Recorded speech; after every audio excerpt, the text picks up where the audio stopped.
ഉടമ്പടി അനുഗ്രഹത്തിൻ്റെ മോഡലായിട്ടുള്ള ചില ഉടമ്പടി മാതൃകാ സാക്ഷ്യങ്ങൾ ഈ ദിവസങ്ങളിൽ യൂട്യൂബിൽ എയർ ചെയ്തിട്ടുണ്ട്. അതിലൊന്ന് അന്ന തോമസ് ആയാങ്കുടി. അപ്പോൾ അവരുടെ സാക്ഷ്യത്തിലുള്ള ഫീച്ചേഴ്സ്, സാക്ഷ്യത്തിൻ്റെ ഫീച്ചേഴ്സ് ഉടമ്പടി ധ്യാനത്തിൽ ആദ്യം പരിശോധിക്കുന്നത് ഫ്രൂട്ട് ഓഫ് ദി കവനൻ്റാണ്. ഈ ആഴ്ചത്തെ കവനൻ്റിൻ്റെ ഉടമ്പടിയുടെ ഫലങ്ങൾ, അതിൻ്റെ ഫീച്ചേഴ്സ് ഒക്കെ പരിശോധിച്ചാൽ അതിൻ്റെ വചനത്തിൻ്റെ മോഡുലേഷൻസ്, അതിൻ്റെ ഫോർമുല നമ്മൾക്കത് ഇനാക്ട് ചെയ്താൽ നമ്മൾക്ക് ഓരോരുത്തർക്കും അത് എന്തുമാത്രം പ്രയോജനപ്പെടും. അങ്ങനെയുള്ളൊരു സാങ്കേതികമായ ഒരു കാഴ്ചപ്പാടാണ് ആദ്യം നമ്മൾ ഉടമ്പടി ധ്യാനത്തിൽ എടുക്കുന്നത്. അന്ന തോമസ് ആയാങ്കുടി, ആ സഹോദരിയുടെ വിഷയം എന്ന് വെച്ച് കഴിഞ്ഞാൽ അവർ ഉടമ്പടി എടുത്തു കഴിഞ്ഞപ്പോൾ അത് പല വിഷയങ്ങളാണ്. അതായത് ലോണ്, അതുപോലെ കുറേ കാര്യങ്ങളാണ് അതിൻ്റെ അകത്ത്, മകളുടെ ജോലി, ഇങ്ങനെ കുറേ വിഷയങ്ങൾ ഉടമ്പടി വിഷയങ്ങളുള്ളത്. ഉടമ്പടി വിഷയം അത് ഉടമ്പടി എടുത്തു കഴിഞ്ഞപ്പോൾ പെട്ടെന്ന് സ്വിറ്റ്സർലൻഡിലുള്ള ഇവരുടെ മകളുടെ ബ്രസ്റ്റിൽ ഒരു സിസ്റ്റ് രൂപപ്പെട്ട് വന്നു. അതോടെ അപ്പോൾ എടുത്താലും വരും, എടുത്തില്ലേലും വരും, അത് സ്വാഭാവികമായിട്ട് വന്നതാണ്, ഇതിൻ്റെ ഭാഗമായിട്ട് വന്നതല്ല. പക്ഷെ വന്നോടുകൂടി ഇവർ ഭയങ്കര, മകൾ വളരെ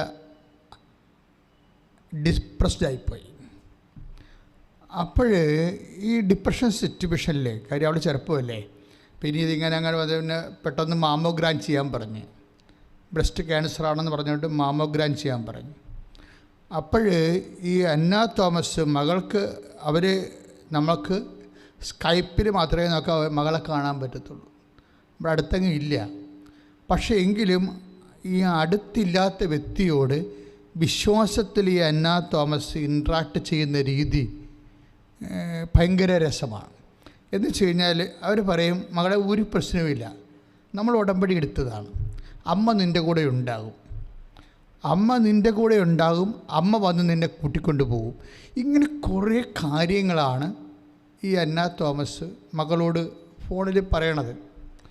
അതിനിപ്പോൾ മാമോഗ്രാം ചെയ്യാൻ പോയപ്പോൾ ഇവർ പറഞ്ഞ പോലെ തന്നെ ഒരു നീല ഇട്ടൊരു ഡ്രസ്സിട്ട ഒരു സഹോദരി ഇവളെ കാണാൻ വരും. ആ പ്രദേശത്തുള്ളതല്ല, ഇത് നമുക്ക് കണ്ടിട്ടില്ല, ഒരു ബന്ധവുമില്ല, ഒരു പരിചയമില്ല. ഇത് സഞ്ചാരി മാതാവാണ്. ഉടമ്പടി എടുക്കുന്ന എല്ലാവരെയും തന്നെ സഞ്ചാരി മാതാവിൻ്റെ സ്വപ്ന സന്ദർശനം എല്ലാ എല്ലാ ആഴ്ചയിലും ഒരെണ്ണമെങ്കിലും വെച്ചുണ്ടാവും. അപ്പോൾ ഈ അമ്മയ്ക്ക് പരിശുദ്ധാത്മാവ് നൽകിയ വെളിപാടാണ്. കാര്യം മകൾ അവിടെ കയ്യത്താക്കൂറ്റിൽ അങ്കലാപ്പോട് വേദനിക്കുകയാണ്. അത് കാര്യം അവൾക്ക് എങ്ങനെ ഈ ബ്രസ്റ്റ് എടുത്തു കളയാൻ പറഞ്ഞാൽ പിന്നെ വിവാഹത്തെ ബാധിക്കും, പിന്നെ അവളുടെ ആരോഗ്യത്തെ ബാധിക്കും, ജോലി ബാധിക്കും, തിരിച്ചു പോരേണ്ടി വരും, ജോലി ക്യാൻസലാവും, ജീവിതം മുഴുവൻ ഇരുട്ടിലാവും. അപ്പോൾ ഇങ്ങനെ എല്ലാം ചിന്തിച്ച് കാട് കയറി വേർത്ത് ബോധം കെട്ട് വെളിവില്ലാതെ ഇവൾ നടക്കുന്ന സമയത്ത് ഈ വെളിവില്ലാത്ത വ്യക്തിയോട് ഈ അമ്മ പറയുന്ന വാക്കുകൾ ഭയങ്കരമാണ്. എന്താ പറയണത്? നീ മേടിക്കേണ്ട മോളെ, അമ്മ നിന്നെ കാണാൻ വരും. അപ്പോൾ അങ്ങനെയൊക്കെ പറയുമ്പോൾ പ്രായമുള്ളവർ ചിലപ്പോൾ മക്കളോട് അവർ തൽക്കാല ആശ്വാസത്തിന് വേണ്ടി എന്തെങ്കിലുമൊക്കെ വിശ്വാസത്തിൻ്റെ കാര്യം പറയണ പോലെ ചെറുപ്പക്കാർക്ക് മനസ്സിലാകത്തുള്ളൂ. പക്ഷെ എന്തുകൊണ്ടാണ് ഇങ്ങനെ പറയണമെന്ന് ചോദിച്ചു കഴിഞ്ഞാൽ, അതായത് ഉടമ്പടി എടുക്കുന്നതോടുകൂടി നടക്കുന്ന സംഭവം എന്താ, അതായത് എന്താ സംഭവിച്ചതെന്ന് വെച്ച് കഴിഞ്ഞാൽ, ഈ അമ്മ പറഞ്ഞതുപോലെ തന്നെ ഡോക്ടേഴ്സ് മാമോഗ്രാം ചെയ്യാൻ പറഞ്ഞു. മാമോഗ്രാം ചെയ്യാൻ വേണ്ടി ലാബിലേക്ക് പോകുന്ന സമയത്ത് ഈ അമ്മ പറഞ്ഞ ചേച്ചി വരും, സഹോദരി വരും, ഒരു നീല ഡ്രസ്സിൽ വരും. വന്നിട്ട് ഇവിടെ കയ്യെ കയറി പിടിക്കും. പകലാണേ, പട്ടാപ്പകൽ. നീ എന്തിനാ ഇവിടെ നിൽക്കണം, ഇവിടെ അല്ല നിൽക്കേണ്ടത്, ഞാൻ നിന്നെ കൊണ്ട് കാണിക്കാമെന്ന് പറഞ്ഞുകൊണ്ട് ഈ അമ്മ ഈ മകളുടെ കയ്യെ പിടിച്ചുകൊണ്ട് വേറെ ഒരു ലാബിലോട്ട് കൊണ്ടുപോകും. എന്നിട്ട് ഡോക്ടർമാർ പറഞ്ഞ്, ഡോക്ടർമാരോട് അവിടെ ആ ലാബിൽ ഡോക്ടർമാർ നേഴ്സുമാരൊക്കെ ഇരിക്കുന്നുണ്ട്. എന്നിട്ട് പറയും, ഞാൻ പറഞ്ഞ പേഷ്യൻ്റ് ഇതാണെന്ന് പറഞ്ഞിട്ട് ഡോക്ടർമാർക്ക് ഇവളെ പരിചയപ്പെടുത്തിയിട്ട് ഇവർ പോവും. പിന്നെ ഇവരെ കണ്ടിട്ടില്ല. ആ സാക്ഷ്യമുണ്ട്, നിങ്ങൾ നോക്കണം, നല്ലതായിരിക്കും. പെട്ടെന്ന് വായിച്ചു പോകുമ്പോൾ ഇതിൻ്റെ സംഭവം പിടികിട്ടത്തില്ല. അതോടുകൂടി അവർ ടെസ്റ്റ് ചെയ്യും. അവർ ടെസ്റ്റ് ചെയ്ത് വെച്ചും അവർ പറയും, ഇത് മാമോഗ്രാമിൻ്റെ ആവശ്യമില്ല എന്ന് പറയും. ഇത് സാധാരണ ഒരു സിസ്റ്റമാണ്. ഇപ്പം കൊഴുപ്പടിയണ പോലെയൊക്കെ സിസ്റ്റം ഉണ്ടല്ല. ഇത് സീരിയസ് ആണെങ്കിലും അമ്മ ഇത് കൊഴുപ്പടിയണതിരെ കൺവേർട്ട് ചെയ്ത് കൊണ്ടുവരും. അതാണല്ല, അത് ഡോക്ടർ ടെസ്റ്റ് ചെയ്തിട്ടാണ് മാമോഗ്രാമിനെ നിശ്ചയിച്ചത്. പക്ഷേ ഇവർക്ക് ഒരു ടെസ്റ്റ് നടത്തി വെച്ചും ഇത് വെറും കൊഴുപ്പാണെന്നുള്ളത് ആ രീതിയിൽ ഈ സാധനം ഇവളോട് പറഞ്ഞു കൊടുക്കും. മാമോഗ്രാമിൻ്റെ ആവശ്യമില്ലെന്ന് പറയും. പക്ഷേ ഇവിടുത്തെ പ്രശ്നം വെച്ച് കഴിഞ്ഞാൽ, ഈ കേരളത്തിൽ നിന്ന് അയ്യാങ്കുടിയിൽ നിന്ന് ഇവളുടെ അമ്മ വിളിച്ച് മകളോട് പറയണം, മകളെ നിന്നെ കാണാൻ മാതാവ് വരും. ഇതിൻ്റെ ഒരു ആവശ്യം ഉണ്ടാകത്തില്ല. അമ്മ പറയും എന്ത് ചെയ്യണമെന്ന് പറഞ്ഞുകൊണ്ടാണ് ഇവളെ കൊണ്ടുപോകണത്. ഇതോടുകൂടി ആ ചാപ്റ്റർ ക്ലോസ് ചെയ്യാൻ ഭയങ്കരമായ രീതിയിൽ. അപ്പോൾ എനിക്ക് സാക്ഷ്യം കേൾക്കുമ്പോൾ എനിക്ക് അറിയാം ഇത് കാര്യം. കാനഡയിൽ ഇതുപോലെ തന്നെ, കാനഡയിലല്ല, നമ്മളുടെ ഹ്യൂസ്റ്റണിൽ ഹോസ്പിറ്റലിൽ ഇതുപോലെ തന്നെ കോവിഡ് 7 കോവിഡ് രോഗികൾ മരിക്കണ ഒരു ദിവസം. 8ാമത്തെ കോവിഡ് രോഗി കോട്ടയത്തുകാരത്തിയാണ്. ആ ചേടുത്തിയെടുത്ത് അമ്മ ചെല്ലണ ഒരു ഭയങ്കര സാക്ഷ്യം 1.5 ലക്ഷം പേര് കണ്ട സാക്ഷ്യമുണ്ട്. അവർ അവർ മാത്രമേ സൗഖ്യപ്പെട്ടുള്ളൂ. അപ്പോൾ അമ്മയാണെന്ന് തിരിച്ചറിയണത് ആ യൂണിഫോമിൽ ആ ഹോസ്പിറ്റലിൽ അങ്ങനെ ഒരാളില്ല. ആ യൂണിഫോം അല്ല അവർ ഉപയോഗിക്കണത്. പക്ഷേ കൃപാസനത്തിൻ്റെ പിക്ചർ അവർ ഭർത്താവ് ഉടമ്പടി ചെയ്ത കൃപാസനത്തെ മാതാവിനെ കാണിക്കുമ്പോൾ ഇവർ പൊളിക്കും, ഈ അമ്മയാണല്ലോ അവിടെ വാർഡിൽ വന്നതെന്ന് പറയും. അപ്പം ഇങ്ങനെ, അതായത് ഉടമ്പടിയിലുള്ള ഒരു വാഗ്ദാനമാണ്. നമ്മൾ എപ്പോഴും അച്ഛൻ പറയാറില്ലേ, എന്നോട് ഉടമ്പടി ചെയ്യുന്നവൻ്റെ കൂടെ ഞാൻ കൂടെ വരും എന്നുള്ളത്. അത് 33:14 പുറപ്പാട് ഉടമ്പടി ഫണ്ടമെൻ്റൽ വാഗ്ദാനമാണ്. ഉടമ്പടിയുടെ ഫണ്ടമെൻ്റൽ വാഗ്ദാനം. ചില ആൾക്കാർക്ക് ഇത് പെട്ടെന്ന് സെൻസാകും. ചില വായി നോക്കിയവർക്ക് ഒന്നും മനസ്സിലാകത്തില്ല. 3 പ്രാവശ്യം ഉടമ്പടി പുതുക്കിയാലും ഒരനുഭവം. ചില ആൾക്കാർക്ക്, എല്ലാവർക്കും എന്നല്ല, ചിലരുടെ സംബന്ധിച്ചിടത്തോളം അവർക്ക് എന്താണ് ഈ സംഭവം എന്നറിയാൻ പാടില്ലാതെ ഇങ്ങനെ ഒരു പകച്ച് നിൽക്കുന്ന ആൾക്കാരാണ് എന്താണെന്ന്. പക്ഷേ ചിലർക്ക് പെട്ടെന്ന് ക്യാച്ചാവും. കാര്യം അതായത് നമ്മൾക്ക് ഉള്ള വിശ്വാസത്തിൻ്റെ ഒരു കപ്പാസിറ്റി ഇല്ലേ, അത് പ്രധാനപ്പെട്ട വിഷയമാണ്. അതായത് നമ്മൾക്കുള്ള വിശ്വാസത്തിൻ്റെ കപ്പാസിറ്റി എന്ന് പറയണത്, ഇപ്പോൾ ഈ ചേച്ചിയുടെ കാര്യം തന്നെ എടുക്കുക. ചേച്ചിക്ക് എന്നാ പറ്റുക, ചേച്ചിക്ക് പെട്ടെന്ന് സെൻസായി എന്താണ് ഈ വിഷയത്തിന് പരിഹാരം. അമ്മ സ്വിറ്റ്സർലൻഡല്ല, ന്യൂസിലൻഡ്. അമ്മ ന്യൂസിലൻഡിലോട്ട് ചെല്ലുമെന്നും ഇവളെ തന്നെ അമ്മ തന്നെ കൈക്ക് പിടിച്ച് ഇവളെ മാമോഗ്രാമിന് കൊണ്ടുപോകുമെന്നും സ്വന്തം പേഷ്യൻറ്റിൻ്റെ അമ്മയ്ക്ക് പെട്ടെന്നാണ് കിട്ടുന്നത്. ഇതിൻ്റെ കമ്മ്യൂണിക്കേഷൻ കിട്ടുന്നത് അത് അമ്മ കൊടുക്കുന്നതാണ്. അതെന്തുകൊണ്ട് അങ്ങനെ കൊടുക്കണമെന്ന് ചോദിച്ചു കഴിഞ്ഞാൽ, അതെല്ലാം ബിബ്ലിക്കലായിട്ടാണ് കൊടുക്കുന്നത്, അല്ലാതെ ഇതൊന്നും പുതിയ സംഭവങ്ങളല്ല. അതായത് ഞങ്ങൾ ആകട്ടെ ഇപ്പോൾ 1 കൊറിന്ത്യൻസിൻ്റെ 2:16 ഞങ്ങളാകട്ടെ യേശു ക്രിസ്തുവിൻ്റെ മനസ്സ് അറിയുന്നു. അങ്ങനെ ഒരു സംഭവം ഉണ്ടപ്പോൾ, അതായത് ഈശോയുടെ മനസ്സ് ഇല്ല എന്താണ് നമ്മളെക്കുറിച്ച് നടക്കണതെന്നുള്ളത് നമ്മൾക്കറിയാൻ പറ്റും. അല്ലെങ്കിൽ പിന്നെ വിശ്വാസം കൊണ്ട് നടത്തുന്ന എന്നാ കാര്യം ഇരിക്കണത്? ഓരോ മതങ്ങളിലും ഓരോരുത്തർ വിശ്വസിക്കുന്നത്. പക്ഷേ ക്രിസ്ത്യാനി ഇതിൻ്റെ അകത്തുള്ള കാമ്പ് മനസ്സിലാക്കണം. തൊണ്ട് മാത്രം മനസ്സിലായിട്ട് കാര്യമില്ല. അതായത് എന്തുകൊണ്ട്, എങ്ങനെയാണ് യേശുക്രിസ്തുവിൻ്റെ മനസ്സ്. ഇപ്പം അമ്മ അവിടെ പോകുന്നതായിട്ട് പരിശുദ്ധാത്മാവ് ഇവരെ കാണിക്കും. എന്നിട്ട് ആ സെക്കൻഡ് ഇവളോട് പറയും, അമ്മ വരുന്നുണ്ട്, നിന്നെ കൊണ്ടുപോകാം മാമോഗ്രാമിലേക്ക്. ഇത് ഭയങ്കരമാണ് ശരിക്കും പറഞ്ഞാൽ. എന്നിട്ട് എന്താ എന്തുകൊണ്ടാണ് ഇങ്ങനെ സംഭവിക്കുന്നത്? യേശുക്രിസ്തുവിൻ്റെ മനസ്സ് നമ്മൾ 1 കൊറിന്തോസിൻ്റെ 2:16 അനുസരിച്ച് നമ്മൾക്കറിയാൻ കഴിയണത് എന്തുകൊണ്ടാണ്? അത് എന്താ കാരണം എന്ന് വെച്ച് കഴിഞ്ഞാൽ, ഈ കർത്താവുമായി സംയോജിക്കുന്നവൻ. ഞാൻ ഇടയ്ക്ക് ദിവസങ്ങൾ പറയാറുണ്ട്. 1 കൊറിന്തോസ് 6:17 ഈ വചനമുള്ളത്. എന്താണ് വചനം? ആയിട്ട് പറഞ്ഞ്, കർത്താവുമായി സംയോജിക്കുന്നവൻ അവനോടുകൂടെ ഏകാത്മാവായി തീരുന്നു. അപ്പോൾ കർത്താവിൻ്റെ ആത്മാവോടുകൂടി നമ്മുടെ ആത്മാവിന് സംയോജിക്കാൻ പറ്റും. വിശ്വാസത്തിൻ്റെ ഒരു കപ്പാസിറ്റി അതാണ്. വിശ്വസിക്കുന്നവർ വിശ്വാസം വെറുതെ ഉണ്ടാകത്തില്ല, അതിൻ്റെ കൂടെ ഭയങ്കര ദൈവസ്നേഹം ഉണ്ടാവും. ദൈവസ്നേഹം ഉണ്ടാകുമ്പോൾ, ദൈവം എന്ന് പറഞ്ഞാൽ എന്താണ്? ദൈവം നമുക്കറിയാം. ഇപ്പോൾ യോഹന്നാൻ്റെ സുവിശേഷം 4:23, യോഹന്നാൻ 4:23 എന്താണ്? കർത്താവ് ആത്മാവാകുന്നു എന്നാണ്. ശരീരമില്ലല്ലോ കർത്താവിന്. കർത്താവ് യോഹന്നാൻ 4:23 ദൈവം ആത്മാവാകുന്നു. അപ്പോൾ ആ ഒരു ബേസ്മെൻറ്റിൽ കർത്താവ് ആത്മാവാകുമ്പോൾ നമുക്ക് ഈ ശരീരം കൊണ്ട് നടക്കുന്ന ആൾക്കാർക്ക് ദൈവമായിട്ട് യോജിക്കാൻ പറ്റുമോ? മുതിരമായിട്ട് എങ്ങനെയാണ് യോജിക്കണത്? അതുകൊണ്ട് എന്നാ ചെയ്തിരിക്കണത്? നമ്മളുടെ വിശ്വാസം നമ്മൾക്ക് പരിശുദ്ധാത്മാവിനെ തരും. അവിടെയാണ് നമ്മൾ രക്ഷപ്പെടുന്നത്. പരിശുദ്ധാത്മാവിനെ തരും. ഇപ്പോൾ ഉദാഹരണത്തിന് റോമ 5:5 എന്താ പറയണത്? നമ്മൾ ചിന്തിയിരിക്കുന്ന പരിശുദ്ധാത്മാവിനാൽ. Price the Lord. ഒന്നേറ്റ് പറഞ്ഞ്, നമ്മിൽ.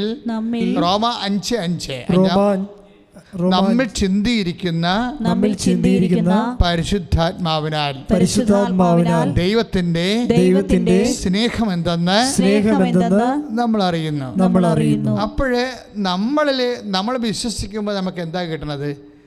വിശ്വാസത്തിൻ്റെ ബലം പോലെ നമ്മൾക്ക് പരിശുദ്ധാത്മാവിനെ കിട്ടും, അല്ലേ? എന്നിട്ട് ദൈവമാകുന്ന ആത്മാവിനോട് നമ്മളിലുള്ള പരിശുദ്ധാത്മാവ് സംഗമിക്കും. അതാണ് പൗലോസ് പറയണത്, കർത്താവുമായി യോജിക്കുന്നവൻ. എന്താ പറ്റും? അവനോടുകൂടെ ഏകാത്മാവായി തീരും. അപ്പോഴെന്നാ സംഭവിക്കണത്? 1 കൊറിന്തോസ് 2:16 സംഭവിക്കും. എന്താണ്? ഞങ്ങളാകട്ടെ യേശുക്രിസ്തുവിൻ്റെ മനസ്സിലുള്ളത് അറിയുന്നു. അപ്പോൾ ഈ അയാൻകുടി അന്നച്ചിച്ച് എന്താ? യേശുക്രിസ്തുവിൻ്റെ മനസ്സിൽ ഈ മകള്, ന്യൂസിലൻഡിലുള്ള മകള്, അവളുടെ ബെസ്റ്റിൻ്റെ ക്യാൻസറാണ്. അത് എന്താണ് എൻ്റെ പ്രതിവിധിയെന്ന് കർത്താവിൻ്റെ മനസ്സിലെ ഒരു കാര്യമുണ്ട്. അതാണ്, നിന്നെക്കുറിച്ച് എനിക്കൊരു പദ്ധതി ഉണ്ടെന്ന് പറയത്തില്ലേ? നമ്മളുടെ പരിശുദ്ധാത്മാവിനെ ദുഃഖിപ്പിക്കാതെ കൊണ്ടുപോകണം. ആധ്യാത്മിക ജീവിതത്തിൻ്റെ ഏറ്റവും വലിയ വിജയം, അല്ലെങ്കിൽ ആധ്യാത്മിക ജീവിതത്തിൻ്റെ ഏറ്റവും വലിയ നമ്മൾ ശ്രദ്ധിക്കേണ്ട കാര്യം എന്താണ്? പരിശുദ്ധാത്മാവിനെ ദുഃഖിപ്പിക്കരുത്. പിന്നെ 1 തെസ്സലോനിക്കർ 5:19 എന്താ? പരിശുദ്ധാത്മാവിനെ നിർവീര്യമാക്കരുത്. അപ്പോൾ ദുഃഖിപ്പിക്കുക എന്ന് വെച്ചാൽ വ്യക്തിയാണ് പരിശുദ്ധാത്മാവ്. നിർവീര്യമാക്കുക എന്ന് വെച്ചാൽ ശക്തിയാണ് പരിശുദ്ധാത്മാവ്. അപ്പോൾ വളരെ ജാഗ്രതയോടെ ജീവിക്കുന്ന വ്യക്തികളെ സംബന്ധിച്ചിടത്തോളം കർത്താവുമായിട്ടുള്ള സംയോഗം, അതിലൂടെ ദൈവത്തിൻ്റെ മനസ്സിൽ എന്താണെന്നുള്ളത് നമുക്കറിയാൻ പറ്റും. ഉടമ്പടി നമുക്ക് നൽകുന്ന ഏറ്റവും വലിയൊരു അനുഗ്രഹമാണ് കർത്താവുമായിട്ടുള്ള അടുപ്പം. ഇതുകൊണ്ടാണ് ഇവർ ഇത്രയും കട്ടൻ്റെഡായിട്ട് പറയണത്. ഒരു കുഴപ്പമില്ല മോളെ, ഒരു കുഴപ്പമില്ല, നിന്നെ കാണാൻ ഒരാൾ വരും. അതെന്താണ്? അത് ഈശോയുടെ മനസ്സിലുള്ള സത്യമാണ്. ആ ഈശോയുടെ മനസ്സിലുള്ള സത്യം അപ്ലോഡ് ചെയ്ത് കൊടുത്തിരിക്കുകയാണ്. എൻ്റെ മക്കളെ, ഈ ഒരു സാധ്യതയിലേക്ക് നമ്മൾ വളരണം. ഒന്ന് പ്രാർത്ഥിച്ച്, കർത്താവായ ദൈവമേ, ഉടമ്പടി എടുത്തു കഴിഞ്ഞപ്പോൾ ഇതുപോലെയുള്ള ദൈവ മനസ്സിന്റെ രഹസ്യങ്ങൾ അറിയാനുള്ള വലിയ ബോധ്യത്തിലേക്ക് എന്നെ വളർത്തണമേ. ശ്രദ്ധിക്കട്ടെ ചേച്ചി, ഒരു കാര്യം കൂടി ചെയ്യും. അതായത് അന്ന തോമസ് ഒരു കാര്യം കൂടി ഇവർ ചെയ്യേണ്ടത് ഉടമ്പടി തൈലം എടുത്തിട്ട് മകളുടെ ബ്രസ്റ്റാണെന്നും പറഞ്ഞ് സ്വന്തം ബ്രസ്റ്റിൽ കുരിശ് വരക്കും. അതാണ് വേറൊരു കാര്യം. ഇതെല്ലാം നിഗൂഢമായ രഹസ്യങ്ങളാണ്, ദൈവിക ആദ്യകാലം മുതൽ ഉള്ളതാണ്. ദൈവത്തോട് ഇങ്ങനെ ആൾക്കാർ അടുക്കുന്ന അനുസരിച്ചാണ് രഹസ്യങ്ങൾ വെളിപ്പെടുന്നത്. അല്ലെങ്കിൽ ചുമ്മാ ABCD ക്രിസ്ത്യാനിയായിട്ട് നടന്ന് കുറച്ച് കഴിയുമ്പോൾ മരിച്ചു പോകും.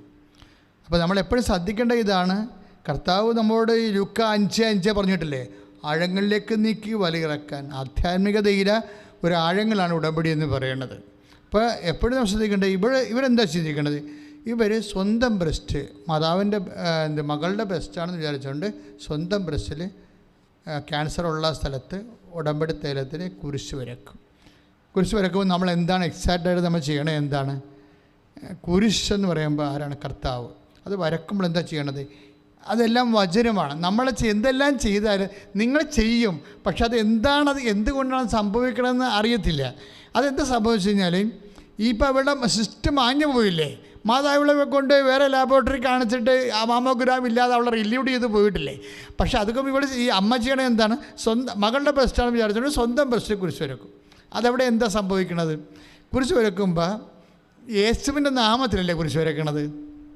കുരിശ് വരക്കണത് യേശുവിൻ്റെ നാമത്തിലാണ്. അപ്പോൾ യേശുവിൻ്റെ നാമത്തിൽ കുരിശ് വരക്കുമ്പോൾ അത് പ്രഖ്യാപനമായിട്ടാണ് വരണത്. അത് വർക്കൗട്ട് ചെയ്യുന്നത് പ്രഖ്യാപനമായിട്ടാണ്. എന്താണ് പ്രഖ്യാപനം? പ്രഖ്യാപനം എന്ന് പറയുന്നത് ക്യാൻസറല്ല കർത്താവ് എന്നുള്ളതാണ് പ്രഖ്യാപനം. പിന്നെ ആരാ കർത്താവ്? യേശുവാണ് കർത്താവ്. റോമ 9:10 വചനം. ഇപ്പോൾ നമ്മൾ കുരിശ് വരക്കുമ്പോൾ അതിനകത്ത് ആക്ടിവേഷൻ പ്രിൻസിപ്പിൾ എന്താണെന്ന് അറിയണം. ഇപ്പം നമ്മൾ ഒരു പാരസിറ്റമോൾ കഴിച്ചു, നമ്മൾ സുഖപ്പെട്ടു, നമുക്ക് അതേ അറിയാൻ പാടുള്ളൂ. പക്ഷേ ഡോക്ടേഴ്സിന് അതിൻ്റെ മോളിക്യൂൾസ് അറിയാം. ഏത് മോളിക്യൂൾസാണ് ഇവിടെ പനിയെ മാറ്റണമെന്ന് അറിയാൻ പറ്റും. അതുപോലെ ടെക്നിക്കലായിട്ട് വചനം അറിയണം. ഇപ്പോൾ ഇവർ അവരുടെ ബ്രസ്റ്റാണെന്ന് മകളുടെ ബ്രസ്റ്റാണെന്ന് വിചാരിച്ചുകൊണ്ട് സ്വന്തം ബ്രസ്റ്റിൽ കുരിശ് വരക്കുമ്പോൾ എന്താ പറയണത്? യേശുവാണ് കർത്താവ്, ക്യാൻസറല്ല കർത്താവ്. അതാ റോമ 10:9 യേശു കർത്താവാണെന്ന് അതിനം കൊണ്ടേറ്റ് പറയുക. പിന്നെ എന്താ അവർ പറയണത്? ഡോക്ടർമാർ പറഞ്ഞതല്ല വചനം, ദൈവത്തിൻ്റെതാണ് വചനം. കാര്യം നമ്മൾ സൃഷ്ടിക്കപ്പെട്ട ഡോക്ടർമാരുടെ വചനത്തിലൂടെ അല്ലല്ലോ, ദൈവവചനത്തിലൂടെയല്ലേ സൃഷ്ടിക്കപ്പെട്ടത്. അപ്പോൾ വിശ്വാസിയെ സംബന്ധിച്ചിടത്തോളം ടെക്നിക്കലായിട്ടാണ് കാര്യം പോണത്. എന്താണ്? ഡോക്ടർമാരുടെ വചനത്തിലൂടെ അല്ല നമ്മൾ സൃഷ്ടിക്കപ്പെട്ടത്, കർത്താവിൻ്റെ വചനത്തിലൂടെയാണ് നമ്മൾ സൃഷ്ടിക്കപ്പെട്ടത്. അപ്പോൾ അതുകൊണ്ട് തന്നെ ആ യേശുവാണ് കർത്താവ്, ക്യാൻസർ അല്ല കർത്താവ് എന്ന് പറഞ്ഞാണ് ഈ അപ്പോൾ നിങ്ങൾ ചോദിക്കും, എന്തുകൊണ്ടാണ് വെച്ചാൽ ഈ അയാങ്കുടിയിലുള്ള ചേടത്തിയുടെ ബ്രസ്റ്റിൽ ഈശോയുടെ നാമത്തിൽ കുരിശ് വരക്കുമ്പോൾ ന്യൂസിലൻഡിലുള്ള മകൾ സുഖപ്പെടാൻ കാര്യം എന്താണെന്ന് വെച്ച് കഴിഞ്ഞാൽ, അതിൻ്റെ കാരണം ഈ അകലം ഇങ്ങനെ അടുപ്പിക്കും. യേശുവിൻ്റെ നാമത്തിൻ്റെ ഒരു പ്രത്യേകത അതാണ്. യേശു നാമത്തിൻ്റെ ഇപ്പം അത് പറയണത് എഫേസ്യൻസാണ്. ശ്രുതിക്കട്ടെ മക്കളെ, ശ്രുതിക്കട്ടെ. എഫേസ്യൻസ് 2:13 എന്താ പറയണത് നമുക്ക് ശ്രദ്ധിക്കാം. എന്നാൽ ഒരിക്കൽ വിദൂരസ്ഥരായിരുന്ന നിങ്ങൾ ഇപ്പോൾ യേശു ക്രിസ്തുവിൽ അവന്റെ രക്തം വഴി സമീപസ്ഥരായിരിക്കുന്നു. അപ്പൊ എത്ര കിലോമീറ്റർ അകലെയുള്ള വിഷയമാണെങ്കിലും ശരി, യേശുക്രിസ്തുവിൻ്റെ വിശ്വാസത്തിൽ വിദൂരസ്ഥരെ സമീപസ്ഥരാക്കും. അതിനെന്താണ്? ന്യൂസിലൻഡിലുള്ള മകളെ അയാങ്കുടി കൊണ്ടുവരും. എങ്ങനെ കൊണ്ടുവരും? യേശുക്രിസ്തുവിലുള്ള വിശ്വാസം പ്രഖ്യാപിക്കുമ്പോൾ. അതാണ് പറയുന്നത്, യേശുക്രിസ്തുവിൻ്റെ രക്തം വഴി വെച്ചാൽ യേശുക്രിസ്തുവിൻ്റെ മരണം വഴി. ആ മരണത്തിലല്ലേ നമ്മൾ വിശ്വസിക്കുന്നത്, മരണമല്ലേ നമ്മൾ പ്രഖ്യാപിക്കുന്നത്, അല്ലേ? നമ്മുടെ വിശ്വാസത്തെ മഹാരഹസ്യം എന്താണ്? കർത്താവ് എങ്ങനെ മരണം ഞങ്ങൾ പ്രഖ്യാപിക്കുന്നു, പിന്നെ എന്ത് ചെയ്യുന്നു? ഉയർപ്പിൽ വിശ്വസിക്കുന്നു, പിന്നെ എന്ത് ചെയ്യുന്നു? വരവ് കാത്തിരിക്കുന്നു. അതാണ് സംഭവം. അപ്പം നമ്മൾ ജീവിക്കുന്ന ഈ ഭൂമിയിൽ അങ്ങനെയാണ്. എന്താണ്? യേശുവിൻ്റെ മരണം പ്രഖ്യാപിച്ചുകൊണ്ടാണ്. അപ്പോൾ ഇവിടെ വിശ്വാസം പ്രഖ്യാപിക്കുകയാണ്. അപ്പോഴെന്ത് ചെയ്തു? വിദൂരസ്ഥരെ സമീപസ്ഥരാകും. പ്രാർത്ഥിക്കുക. കർത്താവായ ദൈവമേ, എൻ്റെ ജീവിതത്തിലും എല്ലാ ദേശങ്ങളിലേക്കും ജില്ലകളിലേക്കും സംസ്ഥാനങ്ങളിലേക്കും രാജ്യങ്ങളിലേക്കും അകന്നു പോയിരിക്കുന്ന എൻ്റെ കൂടപ്പിറപ്പുകളെ എൻ്റെ വീട്ടിൽ കൊണ്ടുവരുവാനും യേശുക്രിസ്തുവിലെ അവരുമായി സമീപസ്ഥമായ ആത്മബന്ധത്തിന്റെ അഭിഷേകം എനിക്ക് നൽകണമേ. പ്രാർത്ഥിക്കുമ്പോഴേ അവർക്കെല്ലാം വേണ്ടി പ്രാർത്ഥിക്കുമ്പോഴേ അവരെനിക്ക് വേണ്ടി പ്രാർത്ഥിക്കുമ്പോഴേ ഞങ്ങൾ യേശുക്രിസ്തുവിൽ അടുപ്പം അനുഭവിക്കുവാൻ സ്ഥലകാലങ്ങളെ അതിജീവിക്കുന്ന ദൈവ ചൈതന്യമേ, യേശുക്രിസ്തുവേ ഇറങ്ങി വസിക്കണമേ. ഇതിപ്പോ സ്ഥലത്തിന്റെ ഒരു വിഷയമാണ് പറഞ്ഞിരിക്കുന്നത് അല്ലേ? സ്ഥലത്തിന്റെ വിഷയം. ഇനി ഇവരുടെ ജീവിതത്തിൽ വേറൊരു വിഷയമുണ്ട്. ഈ മകളുടെ കാര്യം, ഈ സൗഖ്യപ്പെട്ട മകളില്ലേ, ആ മകൾക്ക് അവിടുത്തെ ഒരു സിറ്റുവേഷൻ അനുസരിച്ച് കൊണ്ട് PR-ന് 1 വർഷമെടുക്കും PR കിട്ടാൻ. ഈ PR ഉടമ്പടി കഴിയുമ്പോൾ 1 വർഷമെടുത്ത് പെർമനൻ്റ് റെസിഡൻസ് കിട്ടേണ്ട ആൾക്ക് 29 ദിവസം കൊണ്ട് പെർമനൻ്റ് റെസിഡൻസ് കിട്ടാം. അതായത് 1 വർഷമാണ് സാധാരണ എടുക്കുന്നത്, ചിലർ 2 വർഷം വരെ എടുക്കുന്നുണ്ട്. അപ്പോൾ അത്രയും സമയം എടുക്കുമ്പോൾ ഉടമ്പടി കഴിയുമ്പോൾ 29 ദിവസം, 1 മാസം പോലും എടുക്കുന്നില്ല, 29 ദിവസം കൊണ്ട് ഈ PR കിട്ടും. എന്ന് വെച്ച് കഴിഞ്ഞാൽ നേരത്തെ നമ്മളെന്താ പറഞ്ഞത്? സ്ഥലം, സ്വിറ്റ്സർലൻഡും അയാങ്കുടിയുമുള്ള സ്ഥലത്തിൻ്റെ ഒരു അകലമുണ്ട്. ആ അകലം ഇങ്ങനെ ഉടമ്പടി കുറക്കും. പിന്നെ എന്ത് ചെയ്യും? സമയത്തിൻ്റെ ദൂരവും കുറക്കും. 1 വർഷം എന്നുള്ളത് വെറും 29 ദിവസമായിട്ട് കുറച്ചുകൊണ്ട് വരും. ഇതെന്തുകൊണ്ടാണ് ഇങ്ങനെ കുറക്കണമെന്ന് ചോദിച്ചു കഴിഞ്ഞാൽ ഉടമ്പടിയുടെ ഫോർമുല അങ്ങനെയാണ്. കനാല കല്യാണ വേദിയിൽ ഈശോ എന്താ പറയണത്? എനിക്ക് നിനക്ക് എന്ത്, എൻ്റെ സമയം ഇനിയും സമാഗതമായിട്ടില്ലല്ലോ. അപ്പോൾ എന്താണ് അമ്മ പറയണത്? ആകാത്ത സമയം ആക്കിയെടുക്കാൻ അമ്മ എന്താ പറയണത്? അവൻ പറയണ പോലെ ചെയ്യാൻ, ഉടമ്പടി ചെയ്യാനാണ് പറയണത്. അത് ഉടമ്പടിയില്ല. അവൻ പറയണ പോലെ എന്താ ചെയ്യണത്? അവൻ പറയണ ഉടമ്പടി എന്താ അമ്മ ചെയ്യണത്? ഈശോ പറഞ്ഞ പോലെ ജീവിച്ചോളാം എന്ന് നമ്മൾ പറയുകയാണ്. അപ്പോഴെന്താ? ആകാത്ത സമയം ആകെ എടുക്കും. 1 കൊല്ലം PR-ന് വേണ്ടിയുള്ളത് 29 ദിവസമായിട്ട് കുറച്ച് കൊടുക്കും. അതെന്താ വെച്ചാൽ ഇതെല്ലാം എൻ്റെ ലോഞ്ചിങ് പാഡ്. ഇത് ലോഞ്ചിങ് പാഡ് എന്ന് പറയുന്നത് ഈ ഗ്രേറ്റ് മദറാണ്, ഈ അന്ന തോമസ് എന്ന് പറഞ്ഞ ആളാണ്. ഇവരാണിത് മോഡുലേറ്റ് ചെയ്യണത് മുഴുവനും. അതായത് ഉടമ്പടി എടുക്കുന്നയാൾ പക്ക പെർഫെക്റ്റ് ആണെങ്കിൽ ഈ വിഷയങ്ങളുടെ എല്ലാം ഇതുപോലെ സ്ഥലമില്ല, അവിടെ കാലമില്ല, എല്ലാത്തിനും എന്നെ കൺസൈസ് കൊണ്ടുവരും. ചില ആൾക്കാർക്ക് എന്താ കുഴപ്പമെന്ന് പറഞ്ഞാൽ സ്ഥിരതയില്ലാത്ത വിശ്വാസമാണ്. ഒക്കുമായിരിക്കും, കൊടുത്താൽ കൊള്ളാം, കിട്ടിയാൽ ഊട്ടി, പോയാൽ ചട്ടി, ഇങ്ങനെ വാദപ്പന് വിശ്വാസക്കാരുണ്ട്. അവർക്കാണ് ഈ സാധനം ഇത് വർക്ക് ചെയ്യാത്തതിൻ്റെ കാരണം. എന്താ കാര്യത്തിൽ കഴിഞ്ഞാൽ ഇതിന് വേണ്ടത് സാധാരണ വിശ്വാസം പോരാ. എന്ത് വേണം? ഗ്യാരൻറ്റീഡ് ഫെയ്ത്ത് വേണം. ഗ്യാരൻറ്റീഡ് ഫെയ്ത്ത് എന്ന് വെച്ച് കഴിഞ്ഞാൽ ദൈവത്തിന് ഈ വിശ്വാസം, ഈ ഇപ്പോൾ മുക്കുപണ്ടവും സ്വർണവും തമ്മിൽ എന്താ വ്യത്യാസം? മുക്കുപണ്ടവും സ്വർണവും തമ്മിൽ എന്താ വ്യത്യാസം? ഉരച്ച് നോക്കുമ്പോൾ സ്വർണത്തിൻ്റെ മാറ്റ് ഒരിക്കലും കുറയത്തില്ല. അപ്പോൾ ഈ വിശ്വാസത്തിൽ തന്നെ മാറ്റ് കുറയാത്ത വിശ്വാസമുണ്ട്. അതായത് സ്ഥിരമായിട്ട് എല്ലാ സമയത്തും ഒരേ മൂല്യം, എല്ലാ സമയത്തും ഒരേ മൂല്യമാണ്. അതാണ് സ്ഥിരതയുള്ള വിശ്വാസം എന്ന് പറയണത്. ഈ സ്ഥിരതയുള്ള വിശ്വാസത്തിനാണ് ഇതുപോലെ പർച്ചേസിങ് കപ്പാസിറ്റി ഉള്ളത്. സ്ഥിരതയുള്ള വിശ്വാസം, സാധാരണ ലളിത വിശ്വാസമുണ്ട് ആൾക്കാർക്കൊക്കെ ഉള്ളത്. 80% ലളിതമായ വിശ്വാസമാണ്. ലളിതമായ വിശ്വാസം. അപ്പോൾ മറ്റേ ആളെ കണ്ടില്ലേ, ആ 9:22 മർക്കോസിൻ്റെ സുവിശേഷം 9:22 അപസ്മാരോഗിയുടെ അപ്പൻ ഈശോയോട് പറയാൻ എന്താണ്? ഇത് എൻ്റെ മകൻ തീയിലും വെള്ളത്തിലും വീഴുകയാണ്, അപസ്മാരം ബാധിച്ച്. അപ്പോൾ ഞാൻ നിൻ്റെ ശിഷ്യന്മാരത് പിന്നെ കൊണ്ടുവന്നു, അവർക്ക് ഒന്നും കഴിഞ്ഞില്ല, നിനക്ക് എന്തെങ്കിലും കഴിയുമെങ്കിൽ എന്നോട് കരുണ തോന്നിക്കണം. അതാണ് ഈ ABCD വിശ്വാസം എന്ന് പറയുന്നത്. എന്താണ്? ലളിത വിശ്വാസം. അവിടെ എന്താ പറഞ്ഞ മർക്കോസ് 9:22 നിനക്ക് എന്തെങ്കിലും കഴിയുമെങ്കിൽ എൻ്റെ മകനെ സുഖപ്പെടുത്തണമേ. അപ്പോൾ അവിടെ കർത്താവിലുള്ള വിശ്വാസം അയാൾ അത്രയ്ക്ക് കട്ടറായിട്ട് പ്രഖ്യാപിക്കണില്ല. അതുകൊണ്ട് കർത്താവ് അത് റിമാർക്ക് ചെയ്ത് കർത്താവ് അയാളോട് ചോദിച്ചു, കഴിയുമെങ്കിലെന്നോ എന്നാണ്. കഴിയുമെങ്കിലെന്നോ വിശ്വസിക്കുന്നവനെ എല്ലാം സാധിക്കും. അപ്പോഴാ മനുഷ്യൻ 9:24 മർക്കോസിൻ്റെ സുവിശേഷം 9:24 എന്താ പറയണത്? കർത്താവേ, അബദ്ധം പറ്റിയതാണ്, എനിക്കിങ്ങനെ ഒന്നും പരിചയമില്ല, അവിശ്വാസിയാണ്, ഇപ്പം എൻ്റെ അവിശ്വാസം പരിഹരിക്കണം. നീ പറയണ പോലെ ഞാനൊക്കെ എത്ര കൊണ്ട് വലിയ അവിശ്വാസിയൊന്നുമല്ല, അവിശ്വാസിയാണ്. അതാണ് 9:24 അയാൾ പട്ടാങ്കി പറയുന്നുണ്ട് കർത്താവേ, എൻ്റെ അവിശ്വാസം പരിഹരിക്കണം, എന്നെ രക്ഷിക്കണം. പക്ഷെ അത് അയാൾ ഒരു മാന്യതയോട് സംസാരിച്ചത് കൊണ്ട് രക്ഷപ്പെട്ട്. അപ്പോൾ ഈശോ പറഞ്ഞു, നീ പൊയ്ക്കൊള്ളുക, നീ വിചാരിച്ചത് നിനക്ക് സംഭവിക്കുമെന്ന് പറയും. കാര്യം എന്താ? അയാളുടെ അവിശ്വാസം അയാൾ ഏറ്റുപറഞ്ഞു. ഈ വിശ്വാസം അല്പം പമ്മി നിൽക്കണമെങ്കിലും നിങ്ങളത് സത്യം മനസ്സിലാക്കി ഏറ്റുപറയുകയാണെങ്കിലേ, അല്ലാതെ നിങ്ങൾ ദൈവമായിട്ട് തർക്കുക, പിന്നെ വിശ്വാസം കൊണ്ടാണ് ജീവിക്കണത്, വിലയെടുത്തിട്ടല്ലേ ജീവിക്കണത്. ഇങ്ങനെ ചില കോമരങ്ങളുണ്ട് നാട്ടിൽ, വീട്ടിലുണ്ടാവും വിശ്വാസികൾ. അതായത് വിശ്വാസം കൊണ്ടാണ് ജീവിക്കണത്, മനുഷ്യൻ വിലയെടുത്തിട്ടല്ലേ ജീവിക്കണത് എന്ന് വിഡ്ഢിയാന്മാർ പറയും. അപ്പോഴേ എന്താ പ്രശ്നം വെച്ചാൽ, അവനൊക്കെ ഈ ജന്മത്തിൽ ദൈവത്തിൻ്റെ ഒരനുഭവം ഉണ്ടാകത്തില്ല. എന്താ കാര്യം? ഇതൊക്കെ ഈശോ ഭയങ്കരമായിട്ട് വില കൊടുത്തിരിക്കുന്ന സംഭവമല്ലേ. ഒന്ന് ശ്രുതിക്കട്ടെ. 1 Corinthians 6:20 നിങ്ങൾ വിലക്ക് വാങ്ങപ്പെട്ടവരാണ്. അതാണ് വിഷയം.